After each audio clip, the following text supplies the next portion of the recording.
كبر بسم الله الرحمن الرحيم اللهم الناس ملك الناس لا الناس والناس الذي يوسوس في صدور الناس الناس الحمد لله الحمد لله رب العالمين اللهم صل على سيدنا محمد وعلى ال سيدنا محمد اللهم صل على سيدنا محمد وعلى ال سيدنا محمد اللهم اغفر لكم وارحمنا الكريم على آله وصحبه في كل مكان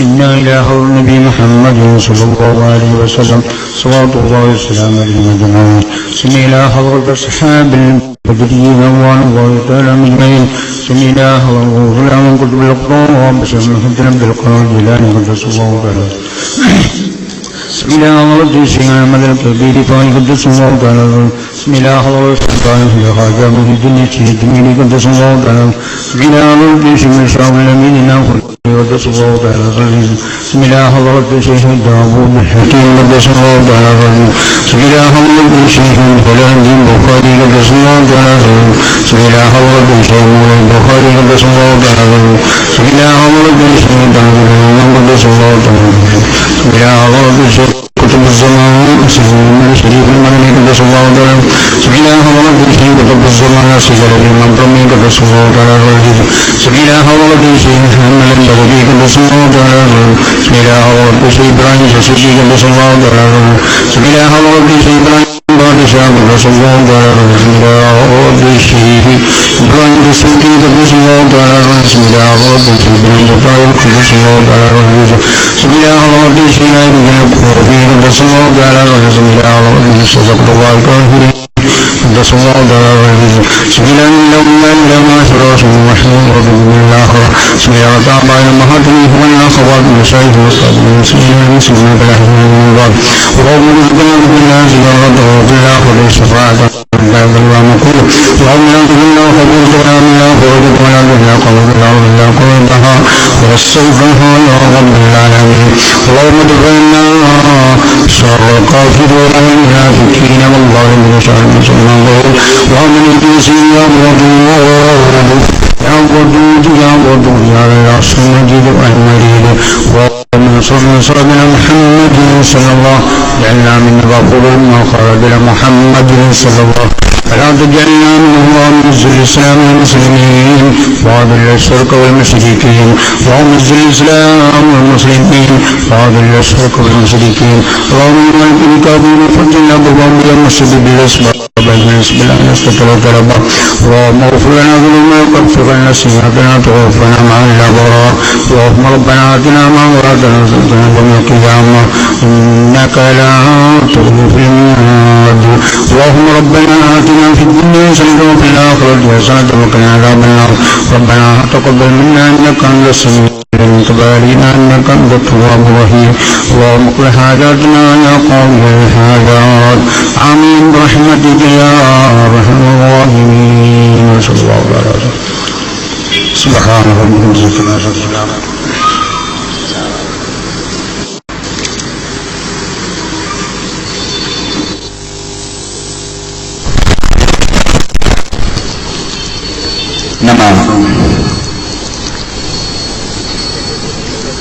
ಸುನ್ನಿ ಸಂಘಟನೆಗಳ ಸಂಯುಕ್ತ ಆಶ್ರಯದಲ್ಲಿ ಶರೀಯತ್ ನಿಯಮಗಳಲ್ಲಿ ಸರ್ಕಾರದ ಹಸ್ತಕ್ಷೇಪವನ್ನು ಖಂಡಿಸಿ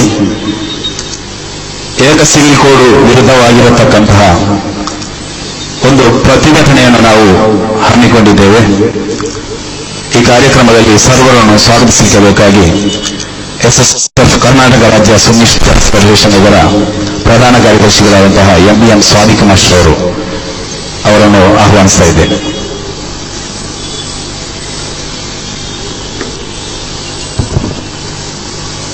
ಅಸ್ಸಲಾಮು ಅಲೈಕುಂ ವರಹಮತುಲ್ಲಾಹ್. ಅಲ್ಹಮ್ದುಲಿಲ್ಲಾಹಿ ರಬ್ಬಿಲ್ ಆಲಮೀನ್ ವಸ್ಸಲಾತು ವಸ್ಸಲಾಮು ಅಲಾ ಅಶ್ರಫಿಲ್ ಮುರ್ಸಲೀನ್ ವ ಅಲಾ ಆಲಿಹಿ ವ ಸಹ್ಬಿಹಿ ಅಜ್ಮഈನ್. ಅಮ್ಮಾ ಬಅದ್. ವೇದಿಕೆಯನ್ನು ಅನುಗ್ರಹಿತಗೊಳಿಸಿದ ದಕ್ಷಿಣ ಕನ್ನಡ ಜಿಲ್ಲಾ ಸಂಯುಕ್ತ ಗಾಜಿಗಳು, ನಮ್ಮ ಆಧ್ಯಾತ್ಮಿಕ ನೇತಾರರು ಆಗಿರುವ ಸಯ್ಯದ ಖುರತ್ತಂಗಲ್, ವೇದಿಕೆಯಲ್ಲಿರುವ ಸುನ್ನಿ ಸಂಘ ಕುಟುಂಬಗಳ ಎಲ್ಲ ನಾಯಕರು, ಈ ಒಂದು ಕಾರ್ಯಕ್ರಮಕ್ಕೆ ಆಗಮಿಸಿದ ನಮ್ಮ ಹಿತೈಷಿಗಳು, ಕಾರ್ಯಕರ್ತರು, ಶಬ್ದವನ್ನು ಆಲಿಸುತ್ತಿರುವ ಸಾರ್ವಜನಿಕ ಬಂಧು ಮಿತ್ರರು, ಕರ್ನಾಟಕದ ವಿವಿಧ ಸುನ್ನಿ ಸಂಘಟನೆಗಳ ಒಕ್ಕೂಟದ ವತಿಯಿಂದ ಇವತ್ತು ಭಾರತ ರಾಷ್ಟ್ರದಾದ್ಯಂತ ಸಮಾನ ನಾಗರಿಕ ಸಂಹಿತೆ ಎನ್ನುವಂತಹ ಒಂದು ಕಾನೂನನ್ನು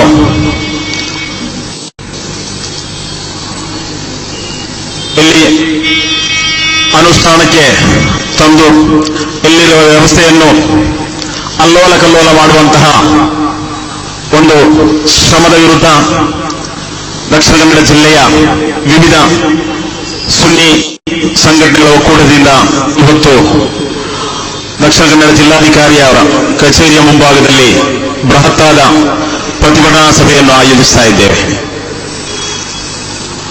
ಈ ಒಂದು ವಿಷಯದ ಬಗ್ಗೆ ವ್ಯಾಪಕವಾಗಿ ದೃಶ್ಯ ಮಾಧ್ಯಮಗಳಲ್ಲಿ, ಪತ್ರಿಕೆಗಳಲ್ಲಿ, ವಿವಿಧ ಚಾನೆಲ್ಗಳಲ್ಲಿ ನಿರಂತರವಾಗಿ ಚರ್ಚೆಗಳು ನಡೆಯುತ್ತಿರುವಂತಹ ಈ ಸಂದರ್ಭದಲ್ಲಿ ಅದೇ ರೀತಿ ಈ ಒಂದು ಕಾನೂನನ್ನು ರೂಪಿಸುವಂತಹ ನಮ್ಮ ರಾಷ್ಟ್ರವನ್ನು ಆಡಳಿತ ಮಾಡುವಂತಹ ಸರ್ಕಾರದ ಗಮನಕ್ಕೆ ತರುವಂತಹ ಪ್ರಯತ್ನದ ಭಾಗವಾಗಿ ಇಂತಹ ಒಂದು ಪ್ರತಿಭಟನಾ ಸಭೆಯನ್ನು ಸುನ್ನಿ ಸಂಘಟನೆಗಳ ಒಕ್ಕೂಟ ಇಲ್ಲಿ ಆಯೋಜಿಸ್ತಾ ಇದೆ.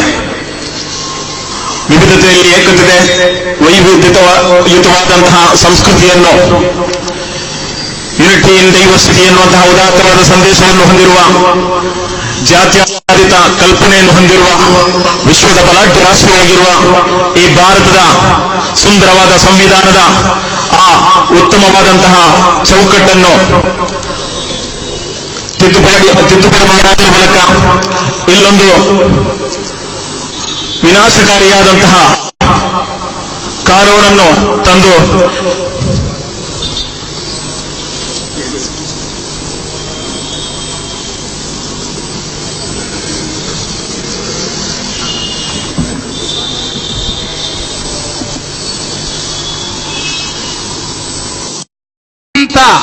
ತಲಾಖಿನ ಬಗ್ಗೆ ಎಚ್ಚರಗಳನ್ನು ಕೊಟ್ಟು ಕೂಡ ಇನ್ಶಾ ಅಲ್ಲಾಹ್ ನಮ್ಮ ನಾಯಕರು ಬೇಕಾದ ರೀತಿಯಲ್ಲಿ ಅದನ್ನು ವಿವರಣೆ ಮಾಡಲಿಕ್ಕಿದ್ದಾರೆ. ನಾನು ಅದಕ್ಕೆ ಹೋಗ್ತಾ ಇಲ್ಲ.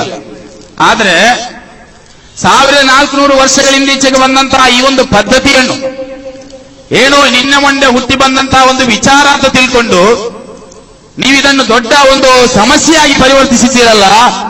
ರಾಷ್ಟ್ರದ ಪ್ರಧಾನಿಯವರೇ, ತಮ್ಮಲ್ಲಿ ಒಂದು ವಿಚಾರವನ್ನು ನಾವು ಕೇಳಲಿಕ್ಕೆ ಬಯಸ್ತಾ ಇದ್ದೇವೆ.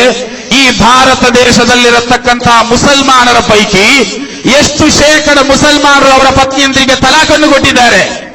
ಅದರ ಅಂಕಿಅಂಶಗಳು ನೀವು ನೀಡಲಿಕ್ಕೆ ಬಯಸ್ತಾ ಇದ್ದೀರಾ? ಆ ಅಂಕಿಅಂಶವನ್ನು ನೀವು ಕೊಡುವುದಾದರೆ ನಮಗೆ ಖಂಡಿತವಾಗಿ ನೋಡ್ಲಿಕ್ಕೆ ಸಾಧ್ಯ. ಯಾವುದೇ ಒಬ್ಬ ಮುಸಲ್ಮಾನ್ ಪವಿತ್ರವಾದ ದೀನುಲ್ ಇಸ್ಲಾಂ ಎಷ್ಟರ ಮಟ್ಟಿಗೆ ಹೇಳಿದೆ ಅಂತ ಕೇಳಿದ್ರೆ, ನೀನು ಭಿಕ್ಷುಕನಿಗೆ ಕೊಡುವಂತಹ ದಾನ, ನಿನ್ನಲ್ಲಿ ಬೇಡಿಕೊಂಡು ಬರುವವನಿಗೆ ಕೊಡುವಂತಹ ದಾನ, ಅತ್ಯಂತ ಹಿಂದುಳಿದ ಜನರಿಗೆ ಕೊಡುವಂತಹ ದಾನ, ಅದೆಲ್ಲಕ್ಕಿಂತಲೂ ಪವಿತ್ರ ಮತ್ತು ಶ್ರೇಷ್ಠವಾದಂತಹ ದಾನ ಯಾವುದಂತ ಕೇಳಿದ್ರೆ ನೀನು ನಿನ್ನ ಪತ್ನಿ, ನಿನ್ನ ಮಡದಿ ಮತ್ತು ಮಕ್ಕಳಿಗೆ ಕೊಡುವಂತಹ ದಾನ ಅಂತ ಹೇಳಿಕೊಟ್ಟ ಪವಿತ್ರವಾದ ದೀನುಲ್ ಇಸ್ಲಾಂ. ಆ ದೀನುಲ್ ಇಸ್ಲಾಮಿನ ಅನ್ಯಾಯಿಗಳಾಗಿದ್ದೇವೆ ನಾವು.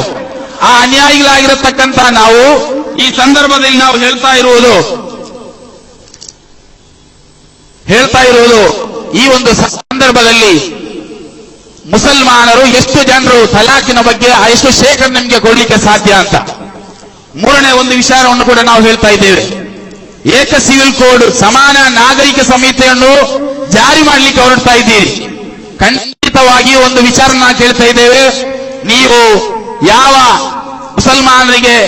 ಮುಸಲ್ಮಾನರಿಗೆ ಸಮಸ್ಯೆ ಆಗುವುದಕ್ಕಿಂತ ಹೆಚ್ಚಾಗಿ ಏಕ ಸಿವಿಲ್ ಕೋಡ್ ಅಥವಾ ಸಮಾನ ನಾಗರಿಕ ಸಂಹಿತೆ ಜಾರಿಯಾದರೆ ಅತ್ಯಂತ ದೊಡ್ಡ ಸಮಸ್ಯೆಗಳು ಎದುರಿಸಬೇಕಾದಂತವರು ಮುಸಲ್ಮಾನರಿಗಿಂತ ಇತರ ಧರ್ಮದ ಜನರು ಕೂಡ ಅಂತ ತಿಳ್ಕೊಳ್ಳುವುದು ಒಳಿತು. ಒಂದು ವಿಷಯವನ್ನು ಕೇಳ್ತೇನೆ. ಈ ಭಾರತ ದೇಶದಲ್ಲಿ ಸಮಾನ ನಾಗರಿಕ ಸಂಹಿತೆಯನ್ನು ಜಾರಿ ಮಾಡಲಿಕ್ಕೆ ಹೊರಟಿದ್ದೆ ಆದಲ್ಲಿ ನೀವು ಯಾವ ಧರ್ಮದ ಆಧಾರದ ಮೇಲೆ ನೀವು ಸಮಾನ ನಾಗರಿಕ ಸಂಹಿತೆಯನ್ನು ರಚಿಸ್ತಾ ಇದ್ದೀರಿ? ಹಿಂದೂ ಧರ್ಮದ ಆಚಾರದ ಮೇಲ, ಮುಸಲ್ಮಾನ್ ಧರ್ಮದವರ ಮೇಲ, ಸಿಖ್ ಧರ್ಮದವರ ಮೇಲ, ಬೌದ್ಧ ಜೈನ ಧರ್ಮದವರ ಮೇಲ, ಅವರ ಧರ್ಮದ ಆಚಾರ ವಿಚಾರಗಳನ್ನು ನೀವು ಅವರ ಯಾವ ಧರ್ಮದ ಆಧಾರದಲ್ಲಿ ನಾಗರಿಕ ಸಂಹಿತೆಯನ್ನು ಜಾರಿ ಮಾಡಲಿಕ್ಕೆ ಹೊರಡ್ತಾ ಇದ್ದೀರಿ? ಒಂದು ವಿಷಯವನ್ನು ಕೂಡ ಕೇಳಲೇಬೇಕು. ಅಥವಾ ಎಲ್ಲಾ ಧರ್ಮದಿಂದ ಅಲ್ಪ ಸ್ವಲ್ಪ ಹೆಕ್ಕಿ ತಂದು ಎಲ್ಲಾ ಧರ್ಮದವರನ್ನು ಸೇರಿಸಿಕೊಂಡು ಒಂದು ಧರ್ಮವನ್ನು ಹೊಸತಾಗಿ ರೂಪ ಮಾಡಲಿಕ್ಕೆ ನೀವು ಜಾರಿ ಮಾಡ್ತಾ ಇದ್ದೀರಾ? ಈ ಒಂದು ವಿಚಾರದಲ್ಲಿ ಇನ್ಶಾ ಅಲ್ಲಾ ನಮ್ಮ ನಾಯಕರುಗಳು ಬಹಳಷ್ಟು ಮಾತನಾಡಲಿಕ್ಕಿದ್ದಾರೆ. ನಮ್ಮ ಅಲ್ಲಿರತಕ್ಕಂತಹ ಎಲ್ಲ ಸದಸ್ಯರುಗಳು ಕೂಡ ಸ್ವಲ್ಪ ಅಡ್ಜಸ್ಟ್ ಮಾಡಿ ಈ ಕಡೆ ಬಂದು ನಿಂತು ಸಹಕಾರ ಕೊಡಬೇಕಂತ ಈ ಸಂದರ್ಭದಲ್ಲಿ ನಾವು ನೆನಪಿಸ್ತಾ ಇದ್ದೇವೆ. ಅದರೊಟ್ಟಿಗೆ ಒಂದು ವಿಷಯವನ್ನು ಕೂಡ ನಾನು ಹೇಳಿ ನನ್ನ ಮಾತುಗಳನ್ನು ಮುಕ್ತಾಯಗೊಳಿಸ್ತಾ ಇದ್ದೇನೆ. ಪವಿತ್ರವಾದ ಇಸ್ಲಾಂ ಧರ್ಮದ ಅನುಯಾಯಿಗಳ ಬಗ್ಗೆ ಬಹಳಷ್ಟು ಟೀಕೆ, ಅದೇ ರೀತಿ ಆದರ್ಶಗಳ ಬಗ್ಗೆ ಟೀಕೆಗಳನ್ನು ಮಾಡ್ತಾ ಇದ್ದಾರೆ. ಆದರೆ ಒಂದು ವಿಚಾರ ಕೇಳ್ತಾ ಇದ್ದೇವೆ, ಮುಸಲ್ಮಾನರ ಮೇಲೆ ಆಗಾಗ ಸಮಸ್ಯೆಗಳು ಇಲ್ಲಿ ಸೃಷ್ಟಿ ಮಾಡಲಾಗುತ್ತಾ ಇದೆ.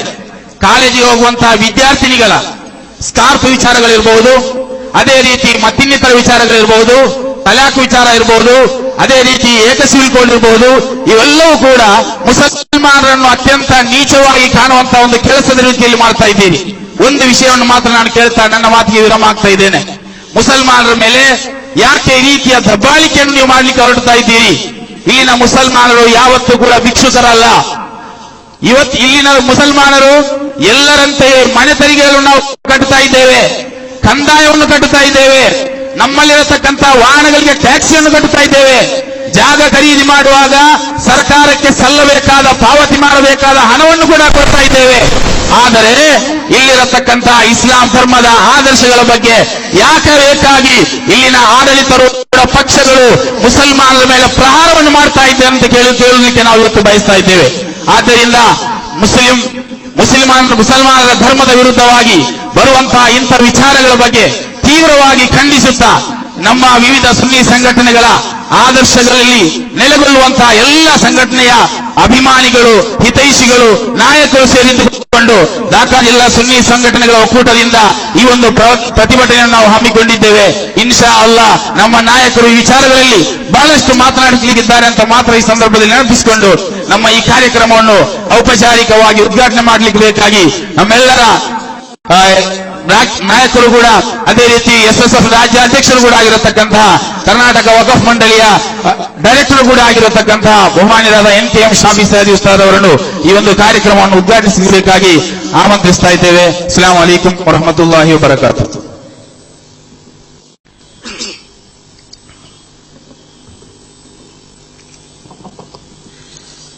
ಅಸ್ಸಲಾಮು ಅಲೈಕುಂ ವರಹಮತುಲ್ಲಾಹಿ ವಬರಕಾತುಹು. ಶಬ್ದವನ್ನಾಲಿಸುವ ಎಲ್ಲ ಸಹೋದರ ಧರ್ಮೀಯ ಬಾಂಧವರಿಗೆ ಕರ್ನಾಟಕ ರಾಜ್ಯ ಸುನ್ನಿ ಸಂಘಟನೆಗಳ ಒಕ್ಕೂಟದ ಪರವಾಗಿ ಎಲ್ಲರಿಗೂ ಶುಭಾಶಯಗಳನ್ನು ಸಲ್ಲಿಸ್ತಾ ಇದ್ದೇನೆ. ಬಿಸ್ಮಿಲ್ಲಾಹ್ ಅಲ್ಹಮ್ದುಲಿಲ್ಲಾಹ್ ವಸ್ಸಲಾತು ವಸ್ಸಲಾಮು ಅಲಾ ಅಶ್ರಫಿಲ್ ಮುರ್ಸಲೀನ್ ವಅಲಾ ಆಲಿಹಿ ವಸಹ್ಬಿಹಿ ವಸಲ್ಲಂ. ವೇದಿಕೆಯಲ್ಲಿ ಆಸೀನರಾದ ಕರ್ನಾಟಕ ರಾಜ್ಯ ಸುನ್ನಿ ಸಂಘ ಕುಟುಂಬದ ನಾಯಕರೇ, ನೆಚ್ಚಿನ SSF SYS ಕಾರ್ಯಕರ್ತರೇ, ಇತರ ಸಹೋದರರೇ, ಕೇಂದ್ರ ಸರ್ಕಾರ ವಿವಾದಕ್ಕೀಡಾದಂತಹ ತ್ರಿತಲಾಕ್ ಹಾಗೂ ಏಕ ಸಿವಿಲ್ ಕೋಡ್ ಅಥವಾ ಯೂನಿಫಾರ್ಮ್ ಸಿವಿಲ್ ಕೋಡ್ ಸಮಾನ ನಾಗರಿಕ ಸಂಹಿತೆಯ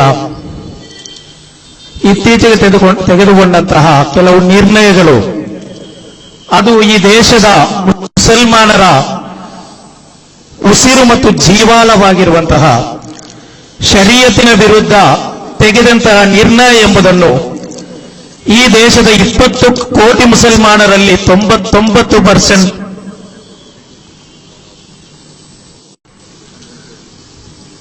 ಕರ್ನಾಟಕ ಸುನ್ನಿ ಜಮಿಯತುಲ್ ಉಲಮಾ ಇದರ ಸರ್ವಾಧರಣೀಯ ಅಧ್ಯಕ್ಷರು, ಉಡುಪಿ ಜಿಲ್ಲಾ ಸಂಯುಕ್ತ ಜಮಾತಿನ ಕಾಜಿಗಳು ಆದಂತಹ ಶೇಖುನ ಬೇಕಲ್ ಉಸ್ತಾದರವರು ನಮ್ಮ ವೇದಿಕೆಗೆ ಆಗಮಿಸ್ತಾ ಇದ್ದಾರೆ. ಈ ಕಾರ್ಯಕ್ರಮದ ಅಧ್ಯಕ್ಷತೆಯನ್ನು ಶೇಖುನ ಬೇಕಲ್ ಉಸ್ತಾದರವರು ನಿರ್ವಹಿಸಲಿದ್ದಾರೆ. ಬಿಸ್ಮಿಲ್ಲಾಹಿ ಅಲ್ಲಾಹು ಅಕ್ಬರ್, ಅಲ್ಲಾಹು ಅಕ್ಬರ್, ಅಲ್ಲಾಹು ಅಕ್ಬರ್, ವಲಿಲ್ಲಾಹಿ ಹಮ್ದ್. ನಮ್ಮ ಈ ಕಾರ್ಯಕ್ರಮದ ಅಧ್ಯಕ್ಷತೆಯನ್ನು ವಹಿಸಲಿಕ್ಕಿರುವ ನಮ್ಮ ನೆರೆಯ ಉಡುಪಿ, ಹಾಸನ, ಚಿಕ್ಕಮಗಳೂರು ಜಿಲ್ಲೆಯ ಸಂಯುಕ್ತ ಜಮಾತ್ ಕಾಜಿಗಳು ಆದಂತಹ ಬೇಕಲ್ ಉಸ್ತಾದರವರು ನಮ್ಮ ಈ ಕಾರ್ಯಕ್ರಮದಲ್ಲಿ ಆಸೀನರಾಗಿದ್ದಾರೆ. ಅಲ್ಲಾಹನು ದೀರ್ಘಾಯುಷ್ಯ ಮತ್ತು ಆಫಿಯತನ್ನು ನೀಡಿ ಅಲ್ಲಾಹನು ಅನುಗ್ರಹಿಸಲಿ. ಪ್ರೀತಿಯ ಸಹೋದರರೇ, ತಲಾಕ್ ಮತ್ತು ಇನ್ನಿತರ ಶರೀಯತಿನ ವಿಚಾರವಾಗಿ ಕರ್ನಾಟಕದಲ್ಲಿ ಅಧಿಕೃತವಾಗಿ ಮಾತನಾಡಬಲ್ಲಂತಹ ಓರ್ವ ಕರ್ನಾಟಕದ ಸುಪುತ್ರರಾದಂತಹ ಅಧಿಕೃತ ನಾಯಕರಾಗಿದ್ದಾರೆ ಶೇಖುನಾ ಬೇಕಲ್ ಉಸ್ತಾದ್.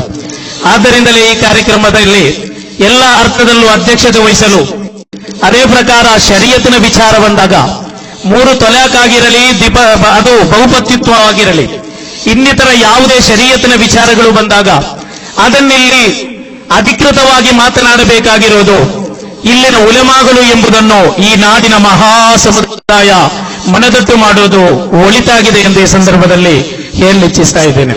ಪ್ರೀತಿಯ ಸಹೋದರರೇ, ಇವತ್ತು ಸಮಾನ ನಾಗರಿಕ ಸಂಹಿತೆ ಮತ್ತು ಟ್ರಿಬಲ್ ತಲಾಕ್ ವಿವಾದಕ್ಕೀಡಾಗುತ್ತಾ ಇದೆ. ವಿವಾದವು ನನ್ನ ಮಾಧ್ಯಮ ಮಿತ್ರರು ಇಲ್ಲಿ ನೆರೆದಿರುವುದರಿಂದ ಎಲ್ಲರ ಗಮನಕ್ಕೂ ನಾನು ತರುತ್ತಾ ಇರುವುದು, ಮಾಧ್ಯಮಗಳು ವೈಭವೀಕರಿಸಬೇಕಾದಂತಹ ಕೆಲವು ವಿಚಾರಗಳನ್ನು ಬಿಟ್ಟು ಮುಸಲ್ಮಾನರ ತಲಾಕಿನ ವಿಚಾರವನ್ನು ಅಗತ್ಯಕ್ಕಿಂತ ಜಾಸ್ತಿ ವೈಭವೀಕರಿಸಿದೆಯೋ ಎಂಬ ಸಂಶಯ ಇಡೀ ನಮ್ಮ ಸಮಾಜಕ್ಕೆ ಮಾತ್ರವಲ್ಲ. ನಿನ್ನೆ ನನ್ನೊಂದಿಗೆ ಒಬ್ಬ ನನ್ನ ಪಿತೃರಾದಂತಹ ಹಿಂದೂ ಸಹೋದರರು ಮಾತನಾಡಿದಾಗ ಅವರು ಹೇಳಿದರು, ಈ ದೇಶದಲ್ಲಿ ಎಷ್ಟು ಸಮಸ್ಯೆಗಳಿವೆ, ಈ ಸಮಸ್ಯೆಗಳು ಸರಿಸುಮಾರು 32% ಜಾಸ್ತಿ ಇರುವಂತಹ ಭಾರತೀಯರು ಇವತ್ತು ಬಡತನ ರೇಖೆಗಿಂತ ಆ ಕೆಳಗೆ ಅಧೀನದಲ್ಲಿ ಜೀವನ ಮಾಡುತ್ತಿರುವಾಗ ಅದಕ್ಕೆ ಬೇಕಾದಂತಹ ಸಮಸ್ಯೆಗಳಿಗೆ ಪರಿಹಾರ ಹುಡುಕಬೇಕಾದಂತಹ ಸರ್ಕಾರಗಳು, ಅಧಿಕೃತರು ಬೇಡದ ಕೆಲವು ವಿಚಾರಗಳಿಗೆ ಹಸ್ತಕ್ಷೇಪ ಮತ್ತು ಕೈ ಹಾಕುತ್ತಿರುವುದು ಈ ದೇಶದ ದುರಂತ ಎಂದು ನನ್ನ ಸಹೋದರರು ಹೇಳಿದರು. ನನ್ನ ಪ್ರೀತಿಯ ಸಹೋದರರೇ, ಟ್ರಿಬಲ್ ತಲಾಕ್ ಏನು ಎಂಬುದನ್ನು ಇನ್ಶಾ ಅಲ್ಲಾ ಬೇಕಲ್ ಉಸ್ತಾದ್ರವರ ಅಧ್ಯಕ್ಷೀಯ ಭಾಷಣದಲ್ಲಿ ನಿಮಗೆ ವಿವರಿಸಲಿದ್ದಾರೆ. ನಾನು ಹೇಳುತ್ತಾ ಇರುವುದು, ಈ ಟ್ರಿಬಲ್ ತಲಾಕ್ ಮತ್ತು ಏಕ ಸಿವಿಲ್ ಕೋಡ್, ಒಬ್ಬ ಸಾವಿರ ಬಾನು ಅಂತ ಒಂದು 10, 100, 1000 ಮಹಿಳೆಯರು ಇಲ್ಲಿ ಟ್ರಿಬಲ್ ತಲಾಕಿನ ಬಗ್ಗೆ ಅಥವಾ ಬಹುಪತ್ನಿತ್ವದ ಬಗ್ಗೆ ಇಲ್ಲಿ ಮಾತನಾಡಿದರೆ 20 ಕೋಟಿಯಲ್ಲಿ ಸರಿಸುಮಾರು 7 ಕೋಟಿಗಿಂತಲೂ ಜಾಸ್ತಿ ಇರುವಂತಹ ಅಥವಾ 9 ಕೋಟಿಗಿಂತ ಜಾಸ್ತಿ ಇರುವಂತಹ ಮಹಿಳೆಯರು ಇಲ್ಲಿ ತ್ರಿತಲಾಕಿನಿಂದ, ಬಹುಪತ್ನಿತ್ವದಿಂದ ನಮಗೆ ಅನ್ಯಾಯವಾಗಿಲ್ಲ ಎಂದು ಸಾರಿ ಹೇಳುವಾಗ ಮಾನ್ಯ ಪ್ರಧಾನಮಂತ್ರಿಗಳ ಗಮನಕ್ಕೆ ತರಲಿಕ್ಕಿರುವುದು, ಪ್ರಧಾನಮಂತ್ರಿಗಳು ಹೇಳಿದರು, ಮುಸ್ಲಿಂ ಮಹಿಳೆಯರಿಗೆ ನ್ಯಾಯ ಕೊಡಬೇಕೆಂಬುದು ನನ್ನ ಕಾಳಜಿಯಾಗಿದೆ. ಇಲ್ಲಿ ಸ್ತ್ರೀ ಸಮಾನತೆ ಬೇಕು. ಧಾರ್ಮಿಕ ಮೂಲಭೂತ ಹಕ್ಕುಗಳ ವಿಚಾರದಲ್ಲಿ ಅಥವಾ ಧಾರ್ಮಿಕ ಸ್ವಾತಂತ್ರ್ಯದ ವಿಚಾರದಲ್ಲಿ ಇಲ್ಲಿ ಮಹಿಳೆಯರಿಗೆ ಅನ್ಯಾಯವಾಗಬಾರದು ಎಂದು ಮಾನ್ಯ ಮೋದಿಜಿಯವರು ಮೊನ್ನೆ ನಡೆದಂತಹ ಪತ್ರಿಕಾ ಸಮ್ಮೇಳನದಲ್ಲಿ ಉತ್ತರ ಪ್ರದೇಶದ ಚುನಾವಣಾ ಭಾಷಣದಲ್ಲಿ ಅವರು ಹೇಳಿದರು, ಚುನಾವಣಾ ಪೂರ್ವ ಭಾಷಣದಲ್ಲಿ ಹೇಳಿದರು, ಮಾನ್ಯ ಮೋದಿಜಿಯವರೇ, ನೀವು ಈ ರಾಷ್ಟ್ರದ, ಈ ದೇಶದ ಗೌರವಾನ್ವಿತ ಪ್ರಧಾನಮಂತ್ರಿಗಳು, ಈ ಪ್ರಧಾನಮಂತ್ರಿಗಳು ಇಲ್ಲಿನ ಮುಸ್ಲಿಂ ಮಹಿಳೆಯರ ಬಗ್ಗೆ ಪ್ರತ್ಯೇಕವಾದ ಕಾಳಜಿ ಇದ್ದಿದ್ದರೆ, ಅವರ ಬಗ್ಗೆ ಇರುವಂತಹ ಕಾಳಜಿ ಅದು ನ್ಯಾಯಯುತವಾಗಿದ್ದರೆ ನಾವು ಮುಸ್ಲಿಂ ಮಹಿಳೆಯರ ಕೆಲವು ಲಿಸ್ಟ್ ಕೊಡಲು ಇಚ್ಛಿಸ್ತಾ ಇದ್ದೇವೆ.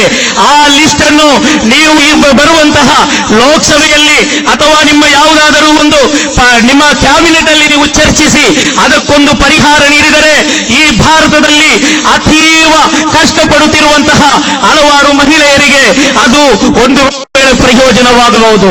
ಲೀಸ್ಟ್ ನಂಬರ್ 1 ಉತ್ತರ ಪ್ರದೇಶದ ದಾದ್ರಿ ಸಮೀಪದ ಬಿಸಾರ.